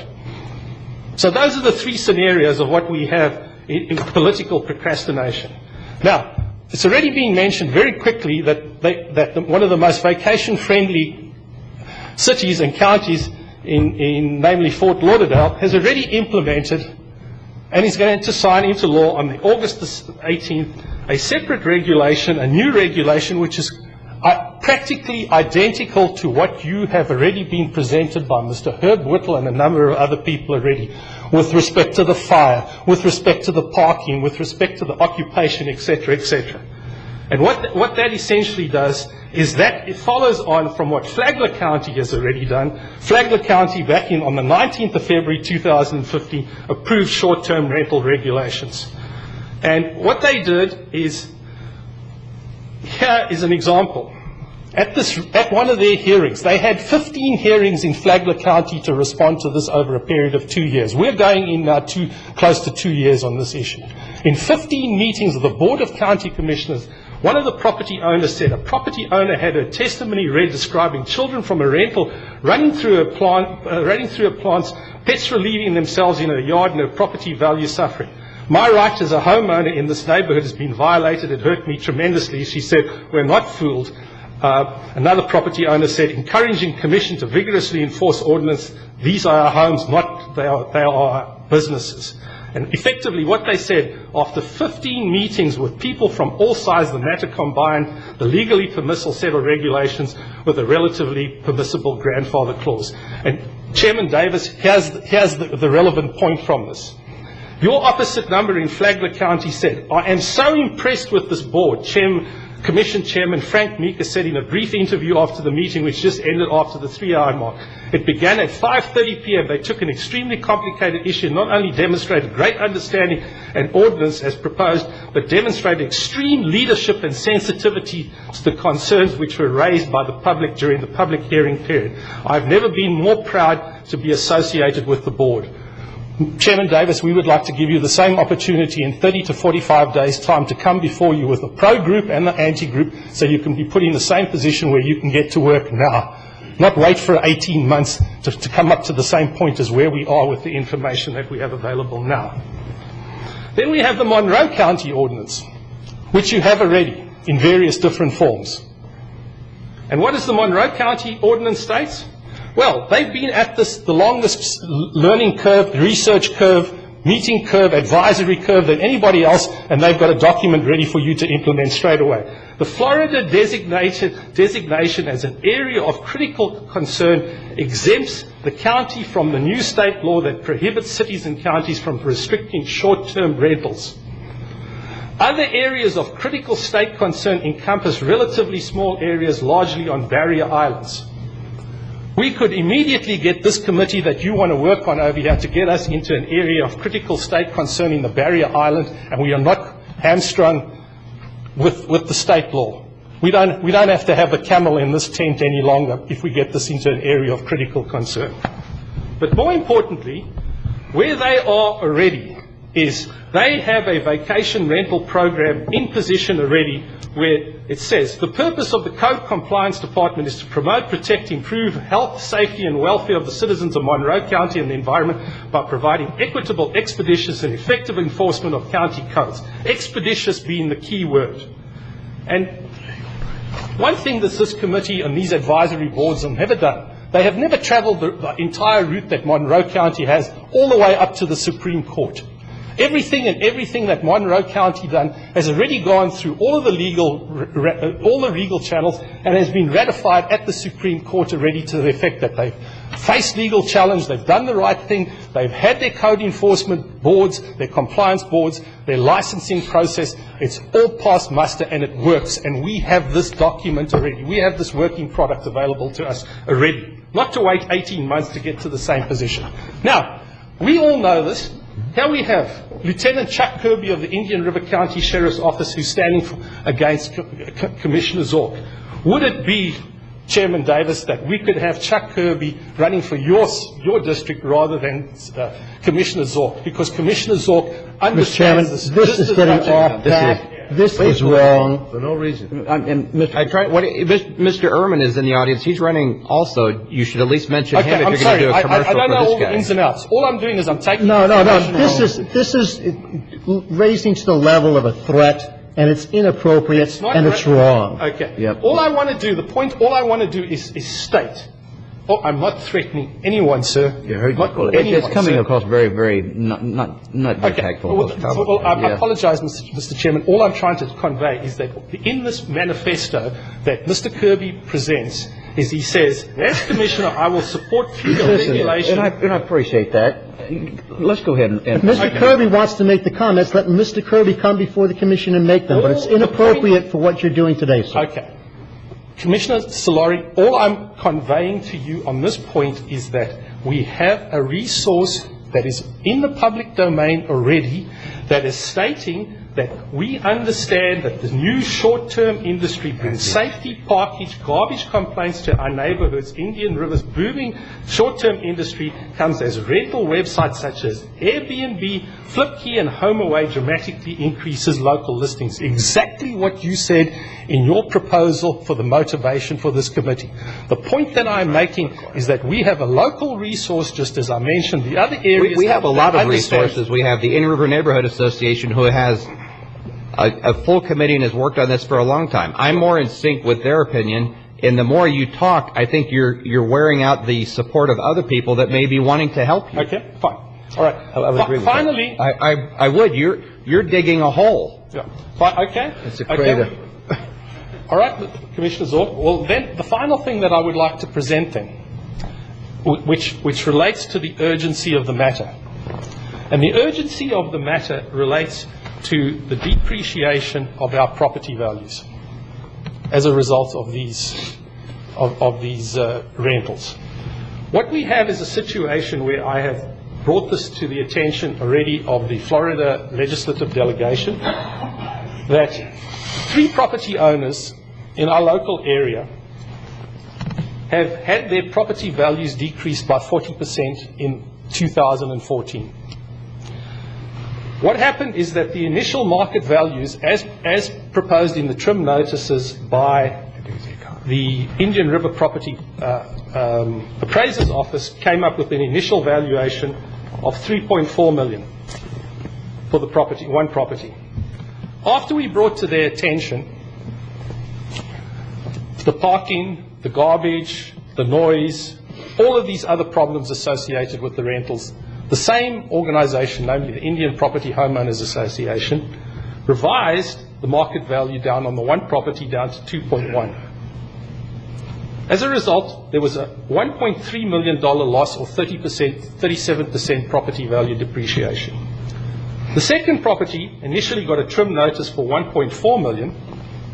After the Indian River Property Association performed their due diligence, they revised that down by $500,000 down to $777,000. That was a 43% depreciation.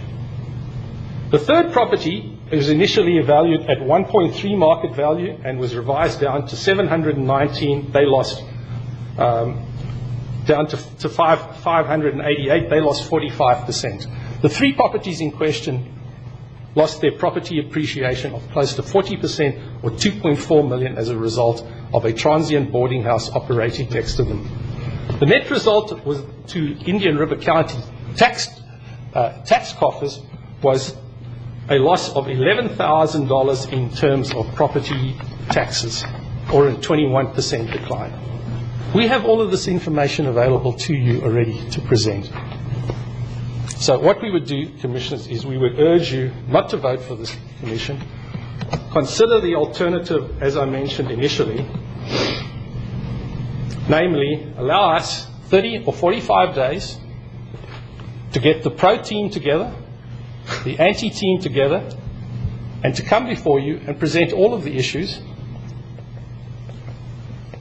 and come to the conclusion that you might already come to the conclusion that you know what we already know, rather than delay this for 18 months. Because we don't have the luxury of sitting. We don't have a City of Vero Beach ordinance that protects us for 30 days. We live in the unincorporated area of Indian River County. We believe, Commissioner O'Brien, you know the issues already. Chairman Davis, we know the issues, and certainly Chairman Zorc, we know you know the issues already. We don't need to debate this any further.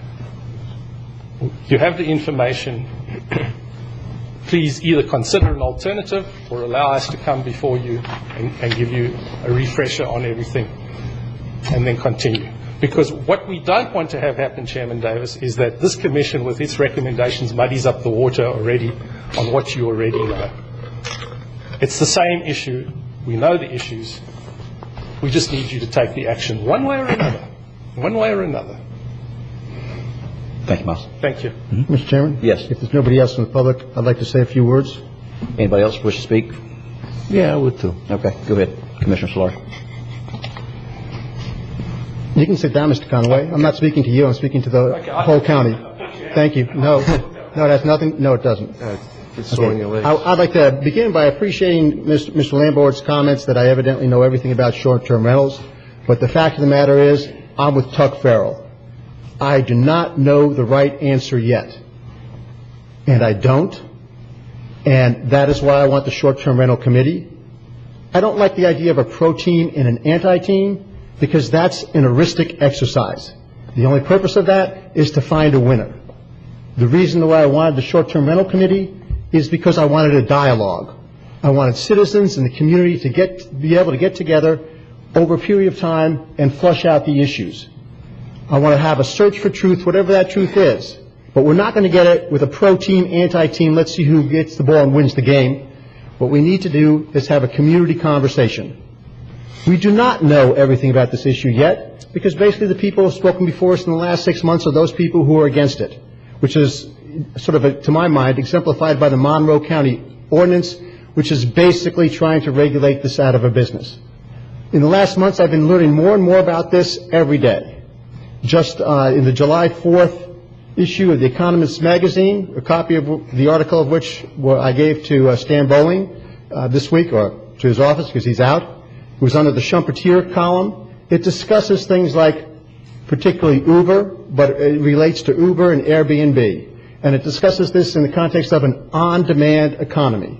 The on-demand economy is basically, as I see it, where you have an internet hub, but people are going to the internet and engaging in a lot of economic activities. Again, Uber and Airbnb are great examples of this. These are some of the fastest growing areas of the American economy today. I don't know anything about them. I had not even heard the term on-demand economy until I read the article in The Economist magazine, but in the last, again, few months, I've been reading more and more about that. We're supposedly a pro-tourist economy and a pro-economic development economy, and without a real discussion, we want to close out a growing part of our economy. And I don't understand why, without a real discussion of this, we'd want to do that. It may be that we choose to do that in the end, but I would like to have a well-developed conversation about this. I believe with the two things we've talked about a number of times, the parking and the event problems, we'll take care of 80 to 90% of the problem. I know I have one resident in the South Beach who's called me and sent pictures probably a dozen times. And each one of the pictures and times had to do with an event. So again, I think we have certainly not kicked the can down the road. We've addressed what I believe is going to be the majority of the problems, but set ourselves up to work on the rest of the problems in a rational fashion, which I believe is appropriate. So because of that, Mr. Chairman, I would like to go ahead with the resolution establishing the short-term vacation rental advisory committee with the one amendment to change the starting date of the one-year time clock to the date of the first meeting of the committee. Got a motion, is there a second? I'll second the motion. Got a second from Commissioner O'Brien, just end some further discussion on Commissioner Flesher. Mr. Chairman, thank you. A lot of things were said today, despite your input, Mr. Miles. Mr. Lamborn, you made some comments about the vacation rentals, and I just found it unique, and something from my thought process was that you provided me with a card that has a residence at 11968 zip code. Is that correct? I think that's maybe that's a summer house. For the audience, 11968 is probably the vacation rental capital of our nation. Okay? Most certainly. And thank you, and I appreciate that. It's beautiful. I've been there, not as a resident, as a worker. But okay, well, I just wanted to point that out because your input is well taken. You can appreciate the regulations and the understanding and the development of a hyper vacation rental area, as you have some property there. And Mr. Miles, I have a tremendous fear that somebody like you would be on the committee, and I'm being straight out because some of your input is way out of line, inappropriate, and will probably be taken into consideration.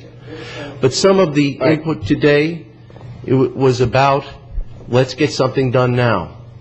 Hearing Commissioner Solari make a statement of, well, 80 or 90% of it will be done by September. Yes, it will be. And I think we all agree that the bulk of the concern is about the physical presence that has to be addressed, and this commission is doing that.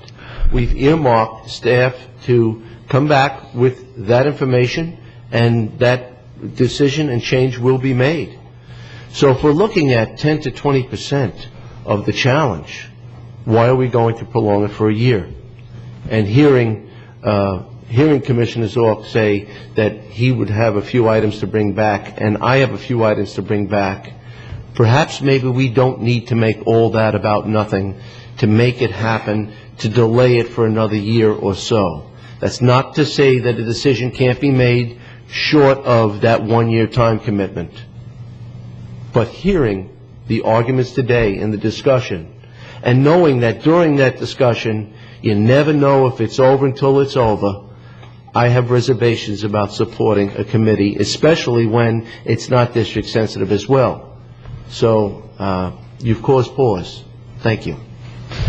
Anybody else wish to speak? Commissioner O'Brien. Thank you, Mr. Chairman. I think Commissioner Solari summed up pretty well a lot of my thoughts on this.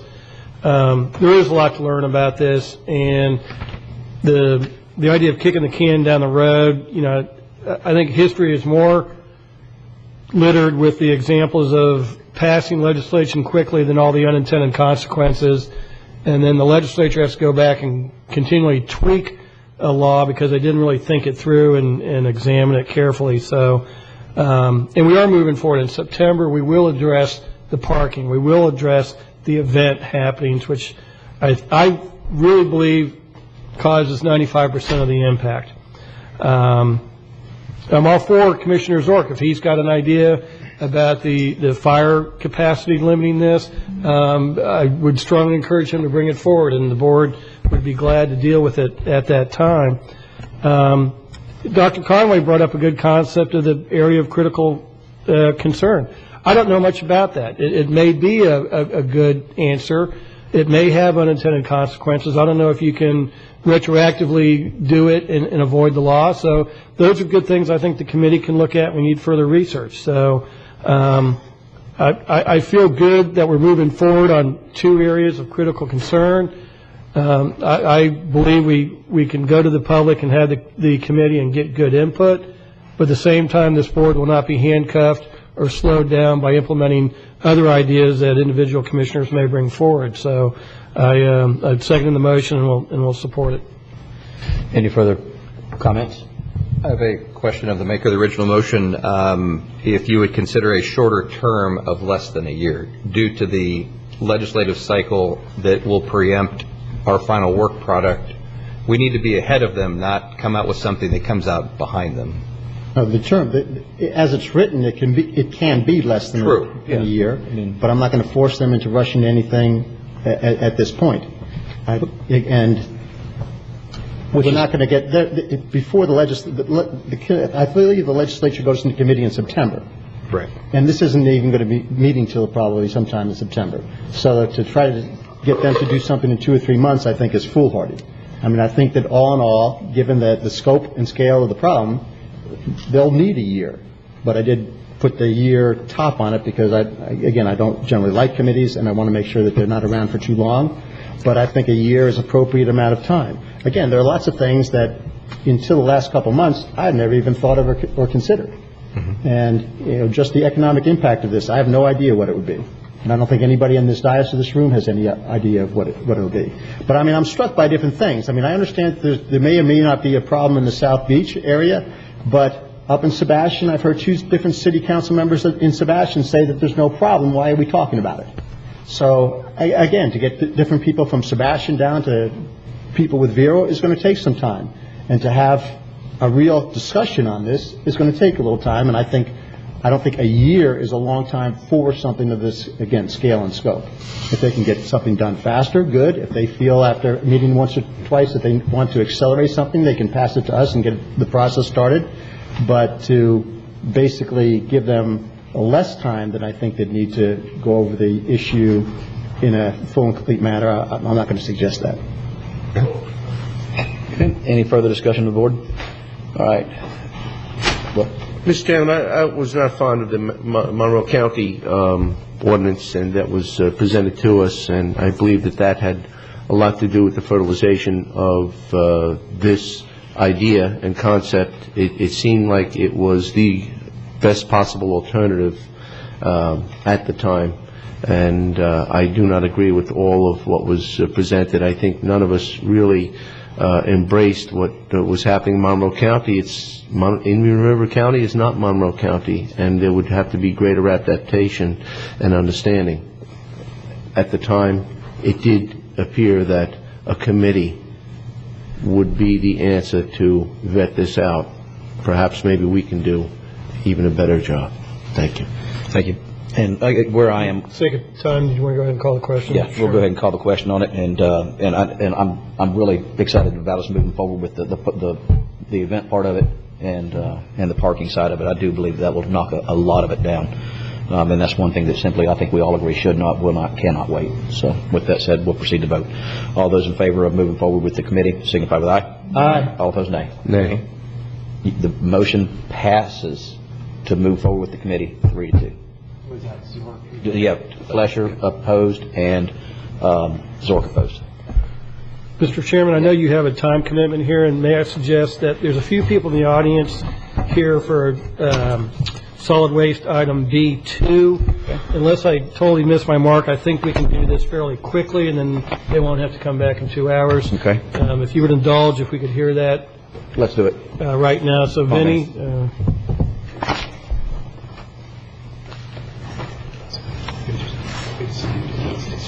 and in that case, yeah, we're into the solid waste district. In that case, I'm going to move staff recommendation. No, second. Got a motion to move staff recommendation from Commissioner Solari with a second from Commissioner Fletcher.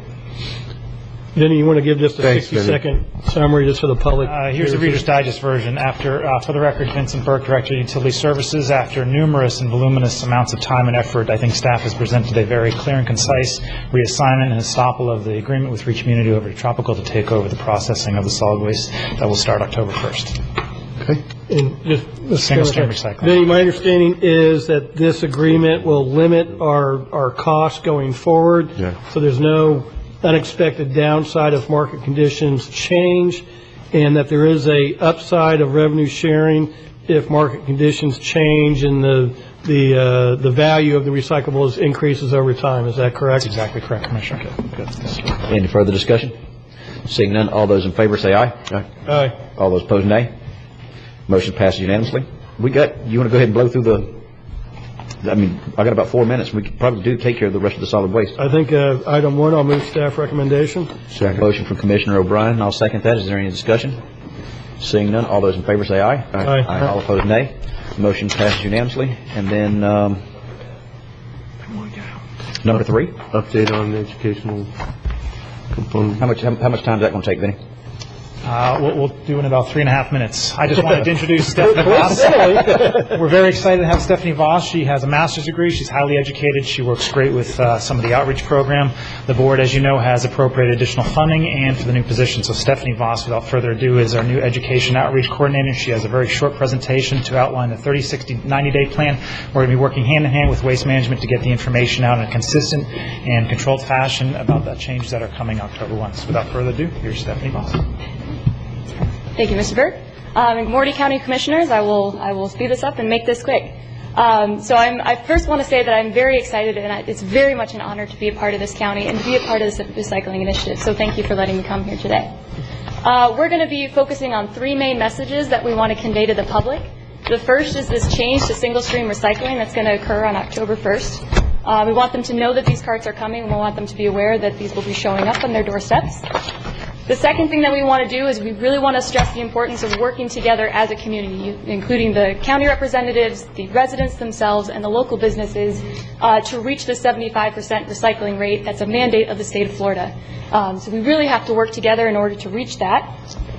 And our third message is to educate the public on proper recycling habits, especially when it comes to these recycling carts. Contamination can be a huge problem in a lot of recycling programs. We really want to get that message out as soon as we can to let them know what can and cannot go in these carts. So real quickly, in the right-hand corner of of my presentation, this is an informational piece that will go directly on the cart. It has visuals of things that can go in these carts. It also has it listed in Spanish and in English so that we can tell people how to use these carts. So those are the messages that we're really trying to get out there. And we're going to use various avenues in order to do this. One of those will be media. One of our highest priorities is trying to do radio and print advertisements. We have a contract with Bureau Voice magazine to release monthly articles. And in those magazines, we'll be telling people these carts are coming and answering frequently asked questions.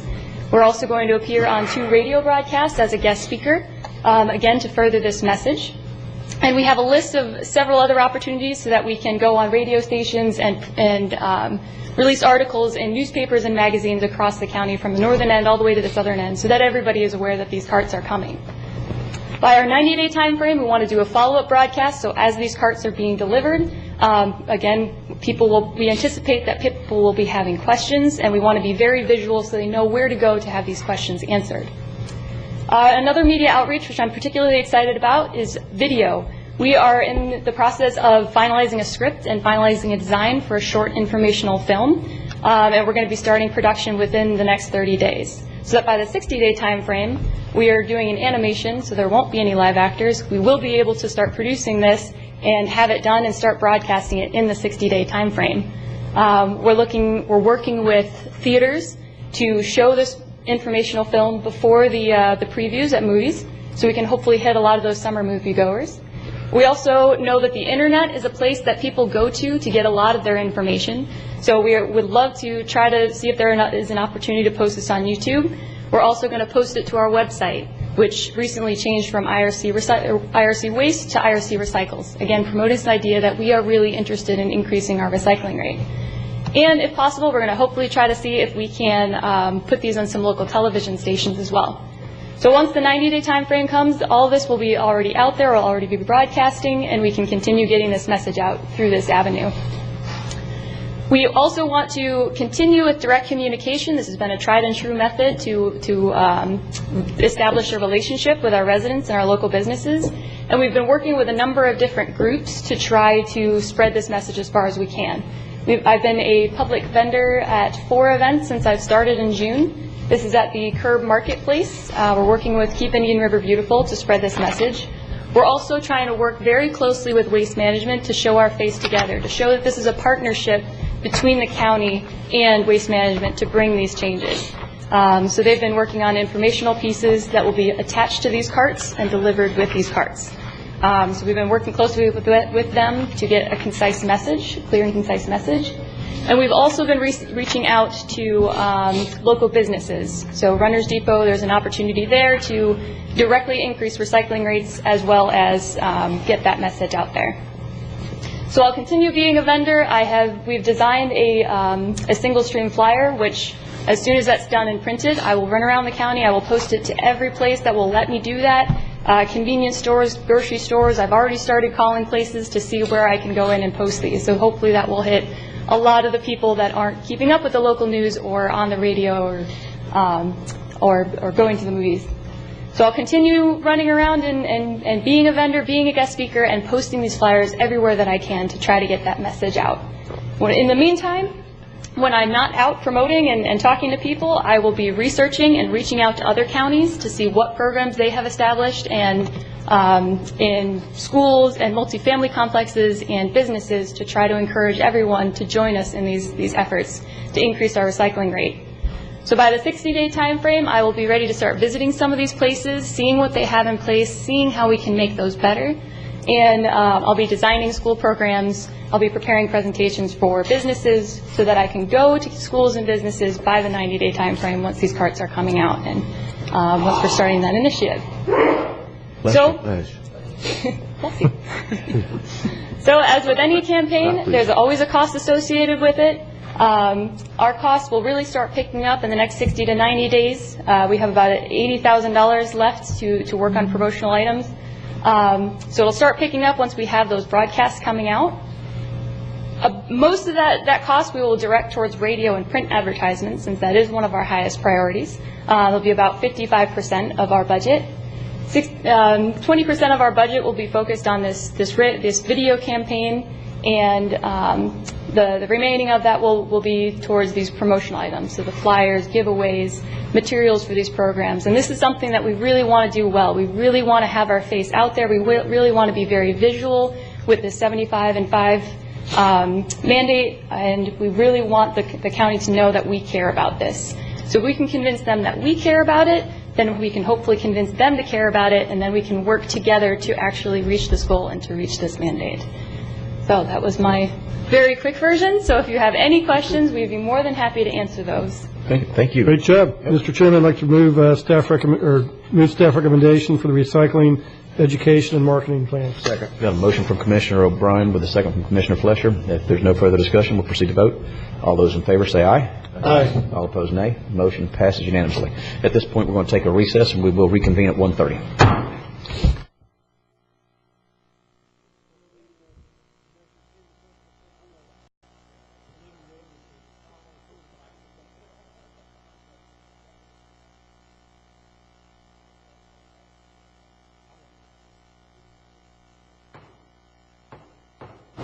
Meeting will come back to order. We concluded the solid waste disposal district, so we'll go back to right after the 13C. Dylan. Thank you very much, sir. Coming back to the board meeting. On April 14, 2015, the county approved an interlocal agreement with the city of Vero Beach concerning the release of the use restrictions on the former Dodgertown golf course property. Essentially, there were use restrictions on the property that required that the property be used as either a golf course or for green space or for a park-like setting.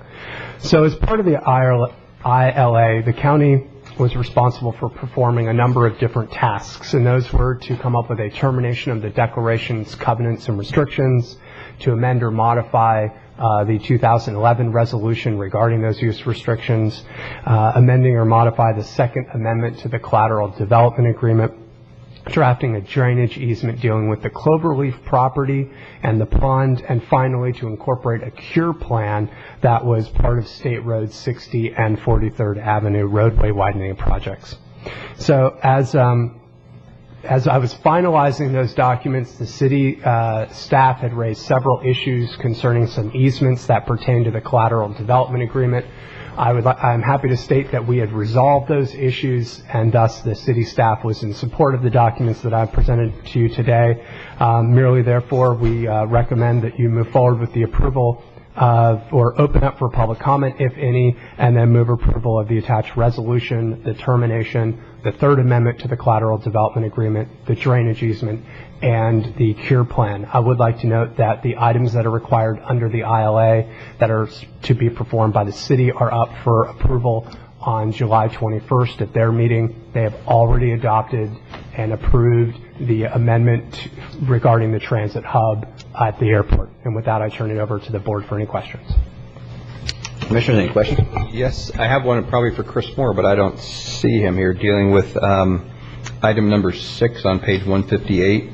Item number 5, the right-of-way question. It says reconfigure the proposed right-of-way for Aviation Boulevard roadway improvements between 43rd Avenue and Flight Safety Drive.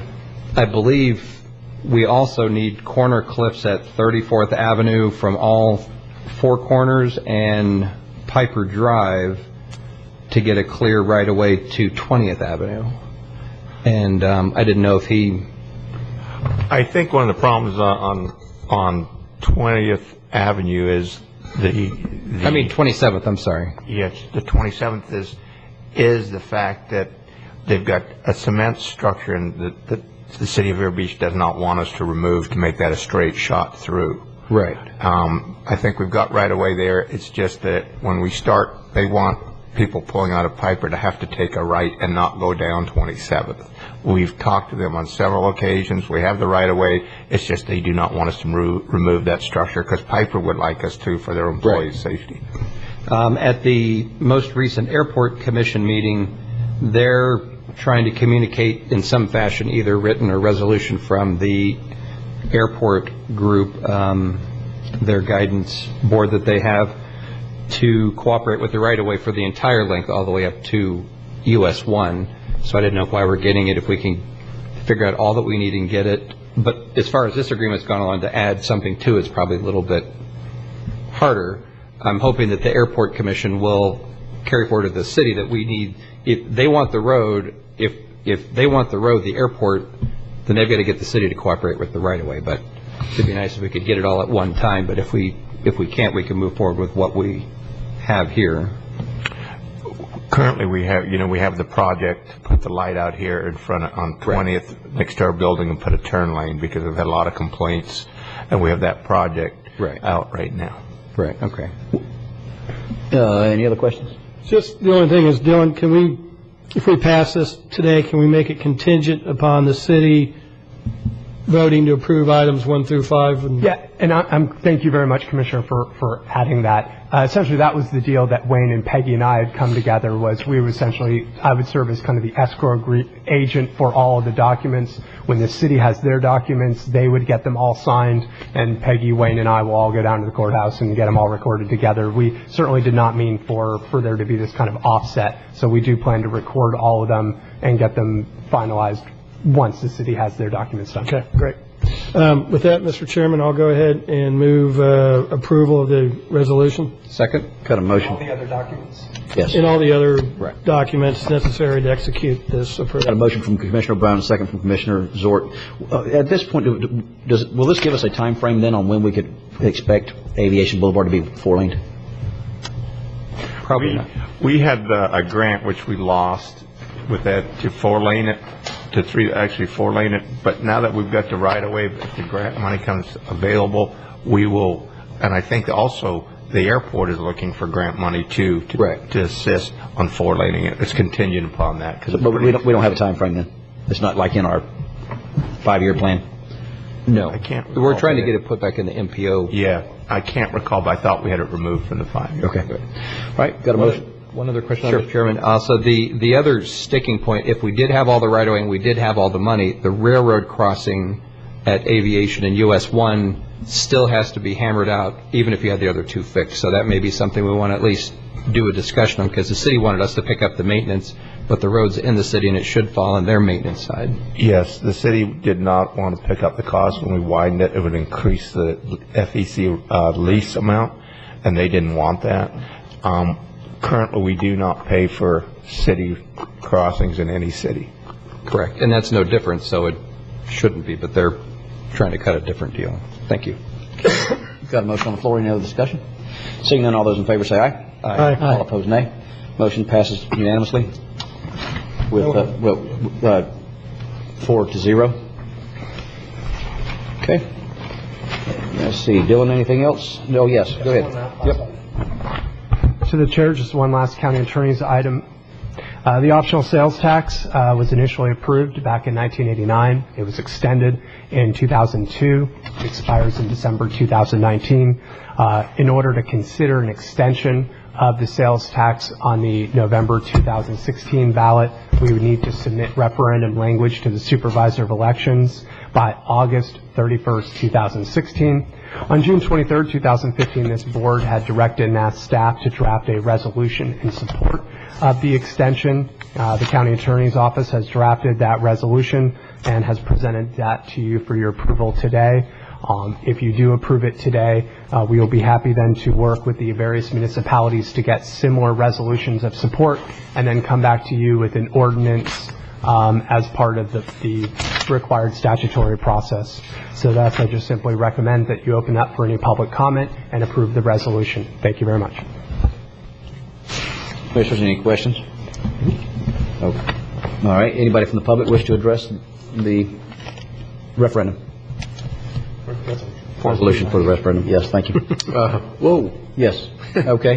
In that case, I'll entertain a motion. I'll move approval of the resolution. Got a motion to approve from Commissioner O'Brien, and I'll second that. If there's no further discussion, we'll proceed to vote. All those in favor say aye. Aye. Aye. All opposed, nay. Motion passes unanimously 5-0. Thank you very much. Thank you. Next, we move into Commissioner's items. Commissioner Solari. Thank you very much, Mr. Chairman.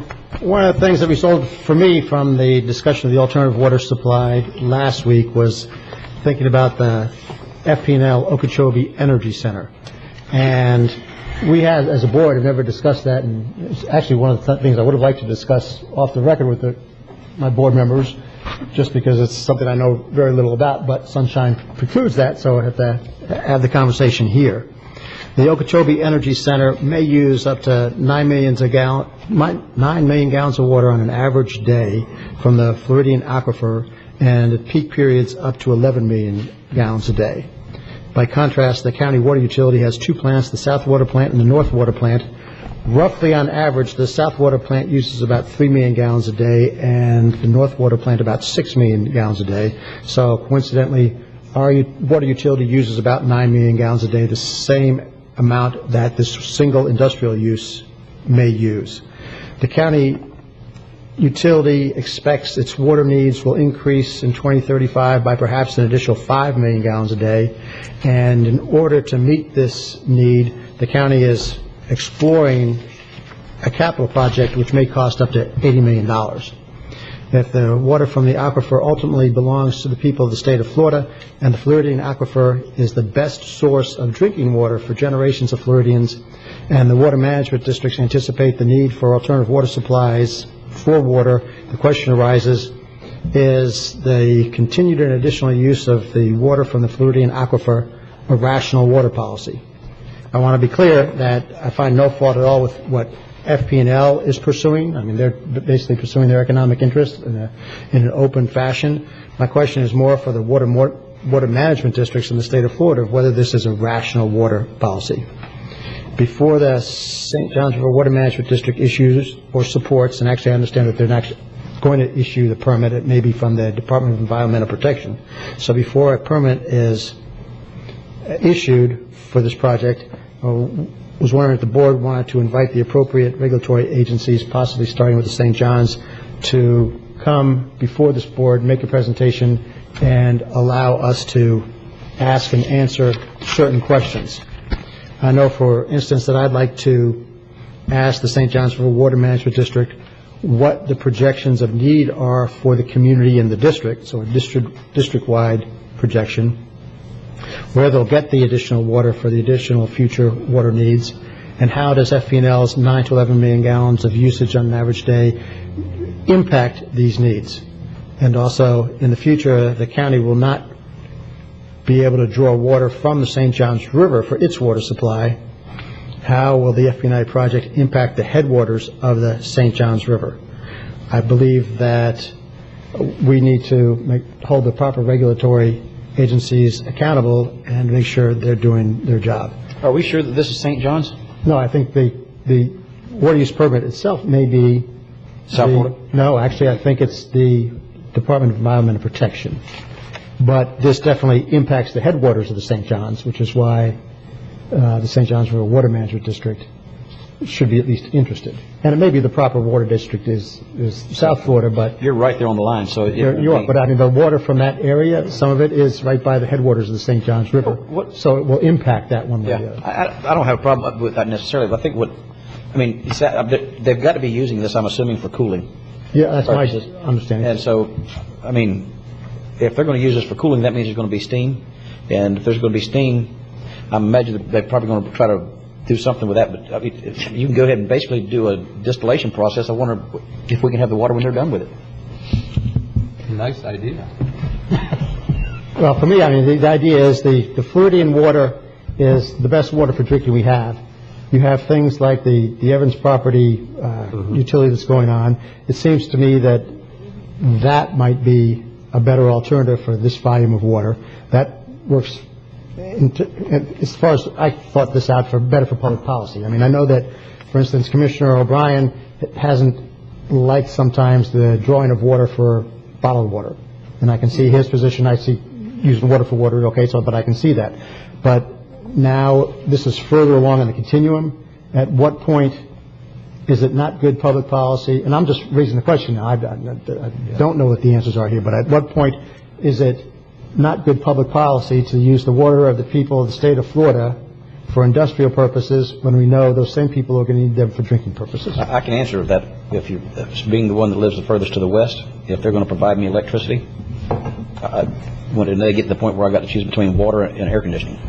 No, but I mean, electricity is going to cost, but the fact of the matter is this is a subsidy for FP&L. The fact that they're getting the water basically for free. I get what you're saying. But yeah, no, I understand you can debate the subsidy too, but I mean, for me, in the purest sense, it's a subsidy. And whether it's, again, whether public policy supports the subsidy or not, that's the discussion. Well, okay. I see them as owning 3,000 acres right there, and that would basically, anybody that got a consumptive use permit is being subsidized. Well, their water plumes is going to show you probably that they're going outside the 3,000 acre area. But again, that's not the way the water, as I understand it, again, the way the water policy works in the state of Florida. So, why is the DEP issuing the permit then?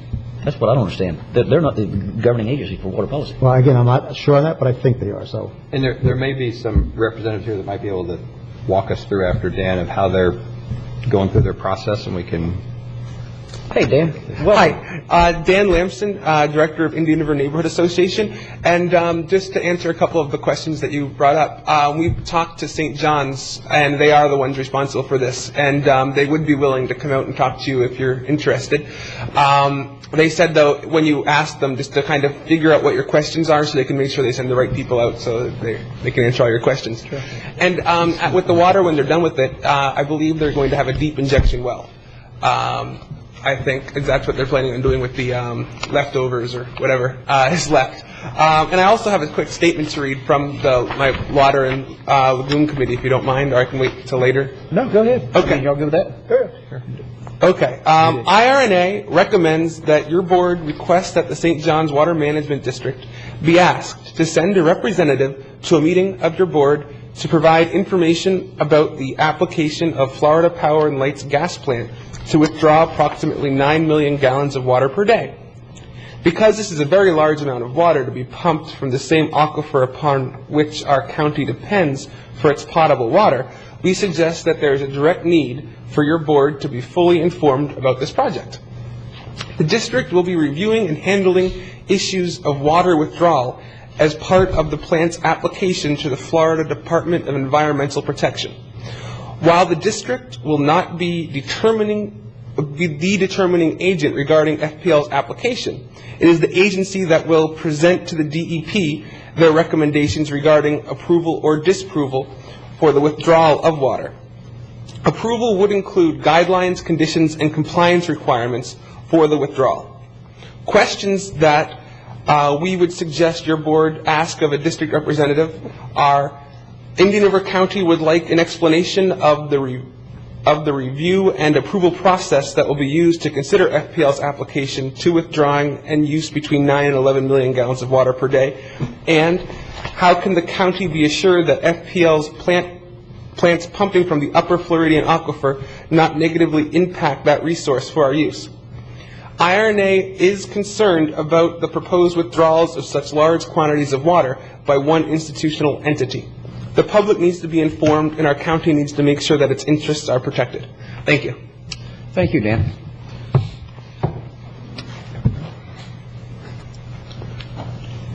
Welcome, Hi, Bart. good afternoon. Bart Getchins, Florida Power and Light Area External Affairs Manager, and just to give you a broad idea, if I can keep it generalized at this point, we appreciate your concern about the groundwater withdrawal for FPL's proposed Okeechobee Clean Energy Center, and we assure you that we are working through the permitting process in the power plant. It's a very thorough process. It requires a review by dozens of agencies, including the Florida Department of Environmental Protection, the St. Johns River Water Management District, and Indian River County, which is a statutory party to the Power Plant Siting Act proceedings. There are also numerous opportunities for public input during the process. And of course, we want to try to address any questions you have here today, and I have my colleagues here with me to address any specifics you may have. We are already working with the St. Johns River Water Management District to ensure that FPL's application, which we expect to file later this year, will contain the analysis that the district deems necessary for the agency's review of the proposed water usage. We have also met with your utility director on this issue. Preliminary indications are that the proposed groundwater use will not have any impact on Indian River County's water supply wells or the environment. Approval is ultimately, of course, up to those agencies with the regulatory authority to review and assess the proposed water use. We would be pleased to meet with you and any committee you have at any time to discuss these issues, and look forward to working with you on this project. Joining me today are two subject matter experts from FPL. One is Mike Tamero. He is a senior attorney for Florida Power and Light who works with our permitting process. And also Agnes Ramsey. She is an environmental specialist, and they are prepared to answer any questions you may have at this time. Commissioners, any questions? Expanding on yours, Mr. Chairman, of if they're drawing the water out and then just putting it back in a deep injection well, if that could be a third or fourth source to explore as a water source opportunity. If you're done with the water and you're just putting it back in the ground, we could be a user of that. Can we address that? Oh, sure. Sure. Agnes? Would you mind? I think it is something worth investigating, but just so that you are fully knowledgeable of what happens to the water, it will be recycled 4 to 5 times within the plant prior to that deep well injection through the UIC, an underground injection control well. So what happens is the water comes up, it has minerals in it that get concentrated during that recycling process. So when it's injected through evaporation, it's more concentrated than when it came out, just so that you're aware. Yeah, no, it's more like it'll be like a brine, and that's what I'm wondering with the evaporation part of it, though. That'd be the what's distilled, which should be potable. Well, it would be heavily in whatever minerals were in it when it was brought up. Even if it's been evaporated? Well, the water, the H2O gets evaporated, but you Right. still have the salts or whatever is in the water. No, I'm talking about what gets evaporated from the cooling process. You're talking about capturing the steam. Capturing the steam. Yeah, capturing the That's a steam. good idea. That would and be using something it for to be fleshed potable out. purposes. I mean, that saves us a pile of money. No membranes, everything. Basically, what would be a byproduct of producing electricity. I think that's a good discussion to continue. The next question would be, have you all considered using some type of surface water source instead of the aquifer? We're examining any water source that would be available, including surface water. We have to be mindful of any impacts it would have to surrounding water bodies. But yes, we are looking at all alternatives, from the Florida aquifer to surface water to the superficial aquifer. Okay. So, kind of the answer to both of the questions was we're looking at all the options. So I guess the next question is, where are we going to be involved when you get down to narrowing it down to the final option? Will we be part of that discussion?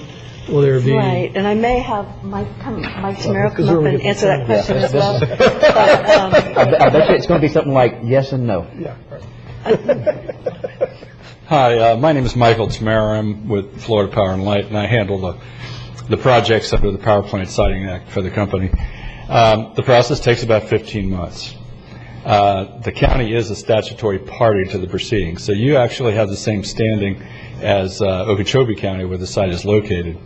There are about 9 or 10 different agencies, including St. John's Water Management District, and all the criteria, all the applicable criteria, all the water use criteria, all of your criteria, all the substantive criteria of every agency is applied to the review process.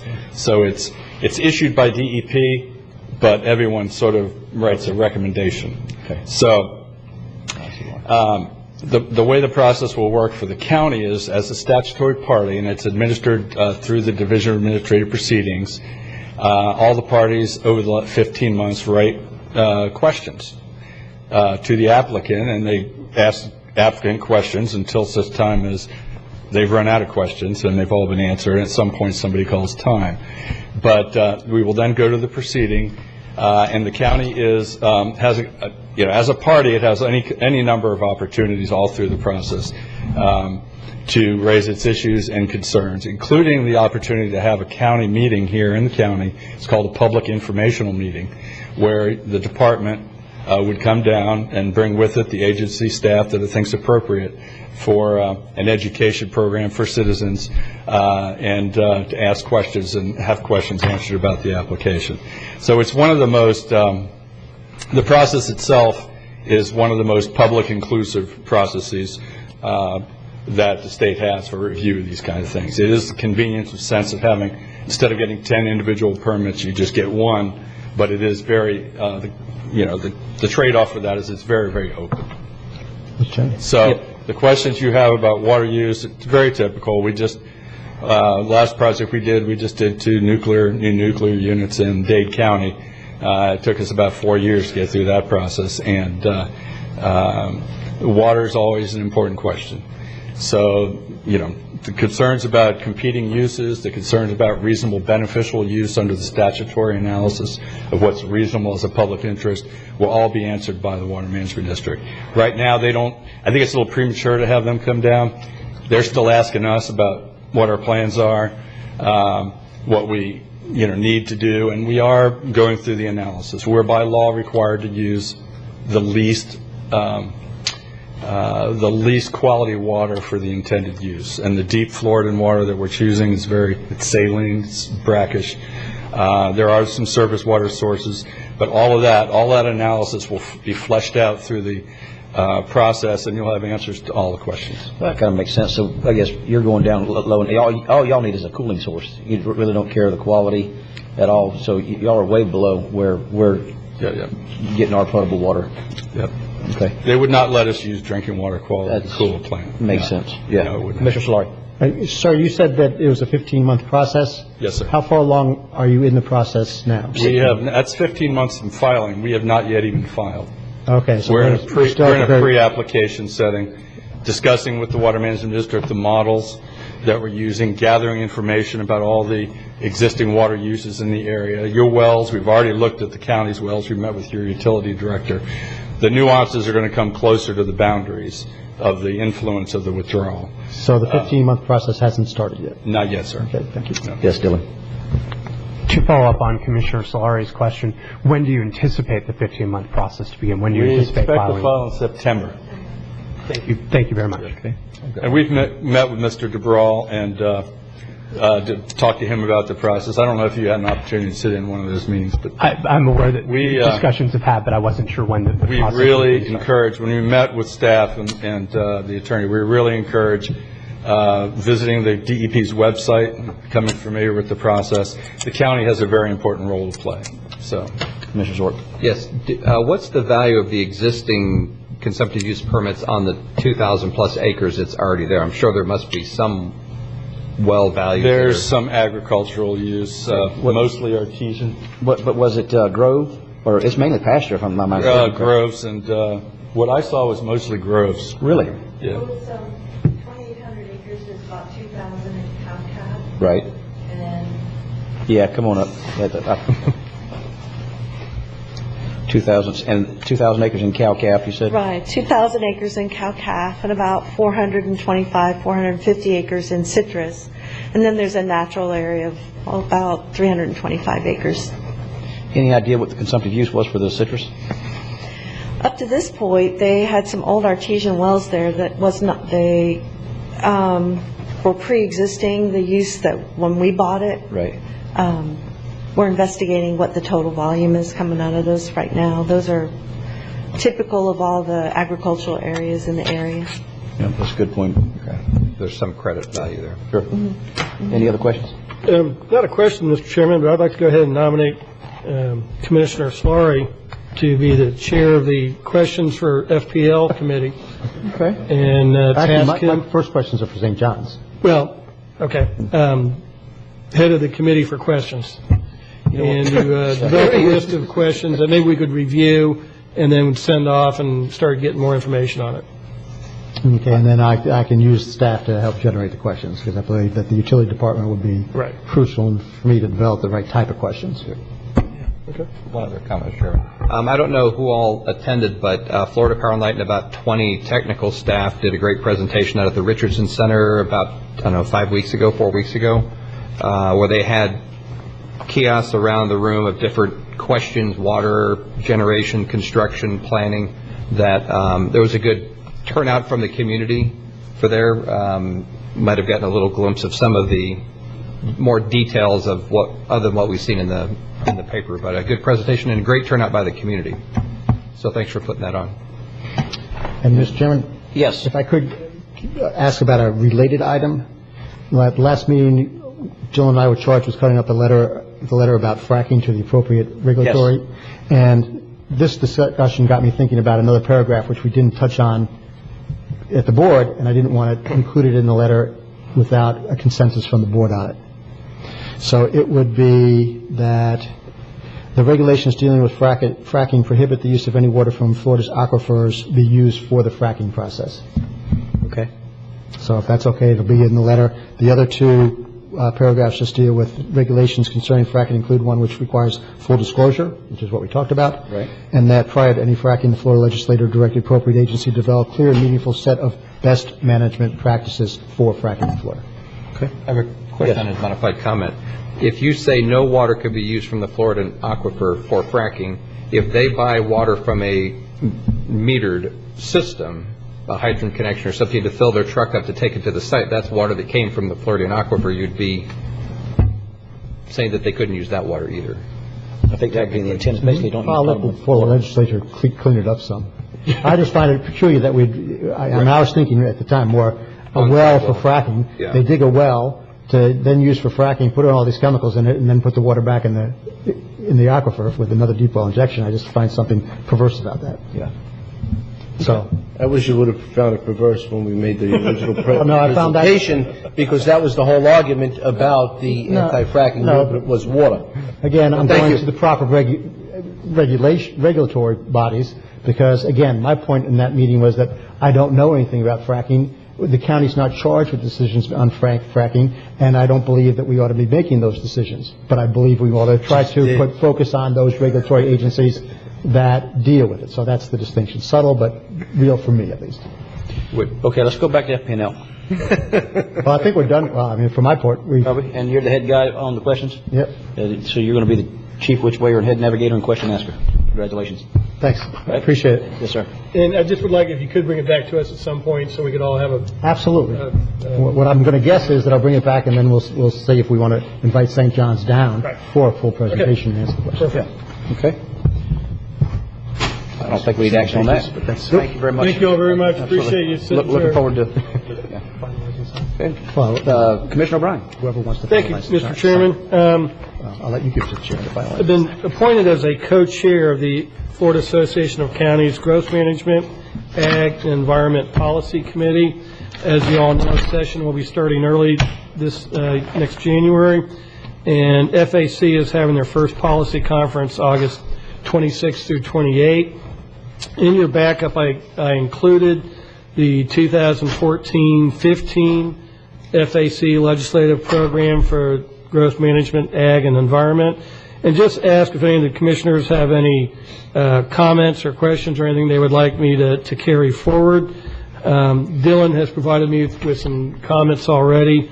I guess, Dylan, the best way maybe is they have comments they can deliver to you in writing, and then we can bring them back on the 18th for full discussion. Yeah, I mean, we could, if you would like. I guess you were looking for some guidance. I just want to get a feel if any of the board members are okay with the FAC policy, if they want something different, or they want to add a new category. Yeah, I'd be happy to. When is that policy conference? It's late August, right? It's 26th, 28th. We have one meeting August 18th. So I just thought if they could get to you any of their comments, and then we would bring it on the agenda on the 18th, and we could discuss it and then have... I think that's a perfect way to handle it. The two issues did you want me to talk about the issues I identified already, or do you want to just hold off till the August 18th meeting? We can just hold off to the 18th. That's fine. So, Mr. Chairman, I just bring this, for board consideration, and if you do have anything you'd like to address, we'll go through Dylan, then we'll handle it on the 18th. Okay. I was going to say, or might be best to work through Kate, because she is our legislative policy person, so that would probably be the logical person to coordinate through. Okay. All right. Unless somebody has something burning they want to discuss now, or if not, we can wait till August 18th. I'm good with that. Okay. Thank you, Mr. Chairman. Thank you. All right. Next, Commissioner's items. Commissioner Zort. Yes, thank you very much, Mr. Chairman. I briefly mentioned earlier I had enjoyed watching a number of the prior year budget hearings and focused on some conversations from the July 2009 of what was going on, some of the discussions, as some items that will be coming up in the budget hearing tomorrow. But I wanted to just kind of tee up some things so between today and tomorrow you'll be able to think of a few things that I will likely bring up tomorrow. If you want, there's a short 3-minute, give or take, that Scott has consolidated from my segments from the July 2009 meeting. So if we can play that, then I'll do a little narrated part afterwards, which should take another minute or two. Know the direction we're heading in. And I just wanted to make one other comment on that. The way we've made the 14% is by reducing the capital budget substantially, basically down to zero, which I agree with this year. I have no argument, but I just want to let the public know that it's going to be hard to maintain that. Basically, a zero capital budget is not sustainable. And I just want the public to understand that next year we're going to probably have to have something in that capital budget. So further reductions in the emergency services department are going to be more difficult to make. A motion on the floor. Let me dispose of that. All those in favor signify by saying aye. Aye. All opposed, nay. Motion passes unanimously. Yes, Commissioner Wheeler. Just there were some transfers and some changes in personnel. Where are we on them now, Joe? Is something? Well, we decreased the number of people in fire prevention, and also there was two EMS supervisors that we put on. We were going to be moved to help fill the new positions, and it's all. And I think one got eliminated, and one was moved. Now, if you don't want to do that move, and you want to just keep the EMS supervisors, I've been asked that question. We'd have to add an additional one person, and it costs an additional $62,000, which we could take from fund balance. From my perspective, I'd like to see the supervisors stay there. We're dealing in life and death situations many times, and I know there's been incidences where a supervisor was extremely important to be on the scene. And we've got a lot of newly trained paramedics that are competent but don't have the experience that supervisors have. And I think if we're going to do EMS and provide that service, that we need to know that things are being done appropriately, and the only way to do that is to have supervision. It's not to say that. Hold on. No, I'm not knocking anything. Commissioner, were you done? Yes. Okay. Commissioner O'Brien. If there's a motion, Commissioner Wheel, I'll second it. Okay. That's the motion. Commissioner Fletcher. Well, I don't believe I have to add that, because I know where I feel on this in the same way as the care custody control of the situation is far outweighing the cost factor when lives lay in the balance. And we will be adding newly trained paramedics, not to say that they cannot do their job to the best of their ability, but it's in the same fashion that the sheriff can't turn out deputies without the proper supervision. Otherwise, he'll be out on each call, too. So we feel very, very confident that the addition will far outweigh the cost savings. Do an update probably around January this year. Yeah. And We're on track. Okay. We've got a motion on the floor to keep the supervisory EMS position. All those in favor signify by saying aye. Aye. All opposed, nay. Motion passes unanimously. This gentleman wants to speak. No, the direction. I'll see it. Okay. And just to kind of put a frame of reference, in the 2009 budget year cycle, we had 135 medics. This year, before our next round of new hires and new station openings, we have 166. It looks like in the proposed budget there is a significant reduction of what I call the supervisory slots, not people, but positions. And just a reflection back in the last 18 months of the 16 staff that retired, have had an average of 12.65 years of service. Very good skill set. And those are the kind of people we had in 2009. The people that we're replacing with those, obviously they're new, out of school, dual certified, which is great. That's a great benefit of consolidation.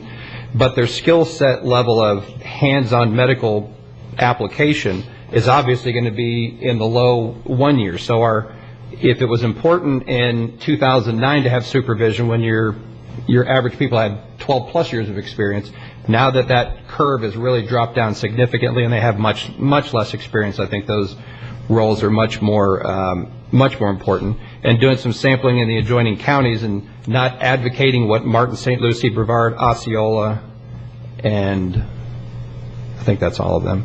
They all have a large complement of this type of staff. They give it a little bit different name, an FTO. Martin has 4, St. Lucie has 4, Brevard has a lot, but mixed in with municipalities and the county service. Osceola has quite a significant number of them. We would be potentially shifting to be the only one on the Treasure Coast that operates differently.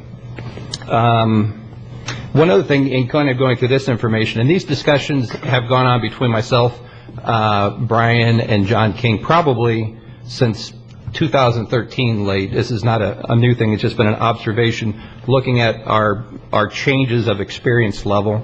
And the one thing that I noticed that out of the last 2 years of new hires, 9 of the new hires left in less than 24 months. For some reason, we recruit them, we get them here, and then they don't stay here. They're going somewhere else. So but then we're having to bring in 9 new ones with have no experience, train those up. So we're becoming a bit of a revolving door. So as when the budget goes forward tomorrow, I'll have some additional questions on this and some other related items, but I just want to kind of refresh everybody's memory from that long 13-hour meeting in 2009 that I enjoyed watching every minute of it and seeing all you guys in action. And with that, Mr. Chairman, that will conclude my presentation. Mr. Chairman, I thought know what you're going to say. I thought Commissioner Zork was still considered a rookie commissioner, and he's not allowed to bring anything up at the budget meeting other than reading the streetlight district. That's right, until we get a new one. I thought we made that clear last year. And the year before. But I appreciate your indulgence after this this long day of things, but kind of going through a lot of the different exercises, whether it was the ISO workshop with the joint counties that I put together last year, our station planning discussion. A lot of these things you pick up parts and pieces, and some of the things I like, and there's some things that are very concerning. Also, one other item relating to this is if you look at the top 5 senior folks in the fire EMS services side, in about 24 months they're all gone, and we don't have any institutional knowledge to move up the ladder. That's another issue of a succession plan of something definitive, because we're going to have some big gaps that will be coming up. Also, Joe Baird won't be here, Chris Moore won't be here. We have a lot of that helps things, right? Well, it might for some people. You know, we've got a lot of very well-trained people who have been with us a long time that have been waiting to move up. That's one thing you have to keep in mind. For several years during the recession, when we didn't add people were stagnating. They couldn't move up. They had excellent skill sets, but they didn't have the opportunity of the new position open up, and now they are. So that's a big plus to it. And we are looking at a plan. One of the reasons we're actually adding the additional, we're adding 20 positions, but 3 are battalion chiefs, because we realized we needed more higher people in the organization, and they're stretched too thin at this point. One comment on that came up, some of the current battalion chiefs, and John, you can either nod yes or no if this is correct, some of the current battalion chiefs are not dual certified. Is that correct or not? Not correct. Okay, so in 2009 and 10 probably maybe some weren't, from some of the old data that they were not. But Chairman Johnson, you come up if you can. John, that's that last Commissioner question. Zork, that's one of the main criteria why that decision was made in 2009. So many things have changed that I think we have a whole different perspective due to the fact of the attrition and some of the changes the chief has made. I think that's why there might be a little different view than 2009. Well, there might be. If you took a piece of paper, drew a line down the middle, and you drew the responsibilities of the fire officer battalion chief, and then you think that same guy is going to be your FTO medical Q&A ride-along guy, he's busy enough over here on the left side of the paper to be able to he would not have the time. I don't see how to fill that touching experience, ride-along Q&A, spending time with the new medics, getting them their confidence level up. I don't know how you balance that. They're dual certified on the left side of the page on the fire, but their primary goal is a whole slew of stuff that they have to do. And then to say you're going to do everything on the right side of the paper, too, just seems to be a little bit taxing. I should have used a different word. I'd like to point out that we have a very low turnover. The rest of the county has twice the percentage of turnover that emergency services does. So I think 9 out of 220 some positions is small. That's 9 that were hired and left within 24 months for some reason. They might have they might have realized they might be going anyway and resign.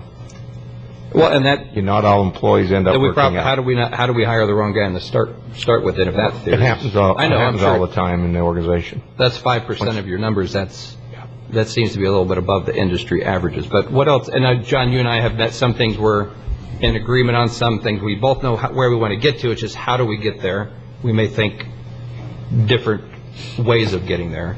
But anything else you'd like to share, be open to? Well, just to answer the question that you posed before, in 2009, the battalion chiefs, we had fire battalion chiefs before consolidation, we had EMS battalion chiefs, we had a consultant who came in. The consultant decided to take the fire battalion chiefs and make them operations battalion chiefs, which were over both divisions, fire rescue. Since that time, and that position was created with a position description that anybody moving into that position had to be dual certified. Right. And clearly, when we married the two divisions together, we grandfathered certain positions, but the brightest and best employees we had went back and got the second certification if they didn't have it, and those are the ones that have predominantly promoted through the system, and those are the ones that are moving up. And going forward, it would be my recommendation to this board that if you bless us and give us the 3 additional battalion chiefs going forward, that we can continue to have the same position description. We don't make any changes, that this organization is not a fire department, it's not an EMS department, it's a fire rescue department, and that's what they respond to every day. That is true, but 87% of the calls for service are medical, and you have the right side of the page blank for the Q&A and follow-up and assistance and rotation training. Not blank, but they're pretty busy on the left side of the page on their training requirements. We actually have 2 battalion chiefs that are in training, that are overtraining, and then we've got actually a good training staff, and we've got 2, but you've actually got 6 in operation. You've got 2 in training and 1 in fire inspection battalion chiefs. You have 9 if you approve the 3 we're recommending. And how many of those would provide direct oversight, call assistance, triage assistance, treatment assistance, ride-alongs, and Q&A of medical calls out of those 9? Would that be a battalion chief's job? No. Usually training comes, the hands-on, working with the new employees to improve their skills is a training function. Yeah. And the operations battalion chiefs, the national recommendation is you have 1 battalion chief, operations battalion chief, to handle 3 to 7 stations. We'll soon have, in October, we'll have 13 stations out there. Yeah, but my question, though, John, is I would assume that a battalion chief's job is a lot more organizational structure and supervision than it is the what do you call it, the ride-alongs and all that? The ride-alongs, hands-on training, evaluating. Would that be like a field training officer? Field training officer. Description matches better than what we actually call them looking at the other districts around us. And all my folks that are in my training division, all of them are dual certified. Okay. But they don't ride along and they don't Q&A calls. I mean, who's going to perform those functions? Are we just going to say we're not going to? Martin County Q&As every call, even a stub finger. I think that's a little extreme. What do you mean Q&A call? Q&A means if you have a trauma call and you want to look back, how did we perform on it? Let's review our performance. What did we do right? What did we do wrong? What should we do different? Kind of just like a mini performance review of certain incidents. Corey Richter, he was a battalion chief. He's EMS training battalion chief. He pulls random calls throughout the entire month. Okay. Once a month, we do a quality assurance meeting, bring in our medical director, and they go over those unique calls that it could be something that was outside what the normal treatment protocols are, but it fit that need. It could be a new drug that we're starting to use. It could be a training activity that needs to be enhanced. They go through that monthly. The employees are allowed to come in and sit in those meetings. Those are not disciplinary meetings. Those are investigative meetings. And then we have, we're budgeted for 4 EMS field training officers who are assigned to the different shifts. And those folks are assigned to a unit, but it's their job to continue to coordinate and do some of those hands-on that we expect them to do at the stations to develop our employees. Okay. All right. As you can see, that's when we're not on the same page on. Okay. I appreciate the Commissioner's work's trying to bring up here, I think, but and we have lost a lot of senior experienced guys, but I would also caution that we don't overreact, because a lot of that was due when the legislature changed the interest rate on the drop account. That triggered kind of a flood of guys pulling the trigger to go in the drop because they're getting 6% on that nest egg instead of a half. I actually split out the straight-up fire guys that probably left because of that out of the medic side on that skill set average time to break them into two groups, because to put them all in there would be... It would skew it a little bit, too. Yeah, okay. All right. Looking forward to tomorrow. Yes. Any other? There's no further. I mean, adjourn. Yeah. I don't know how to act. If there's no further business to be transacted this time, I now declare this meeting adjourned.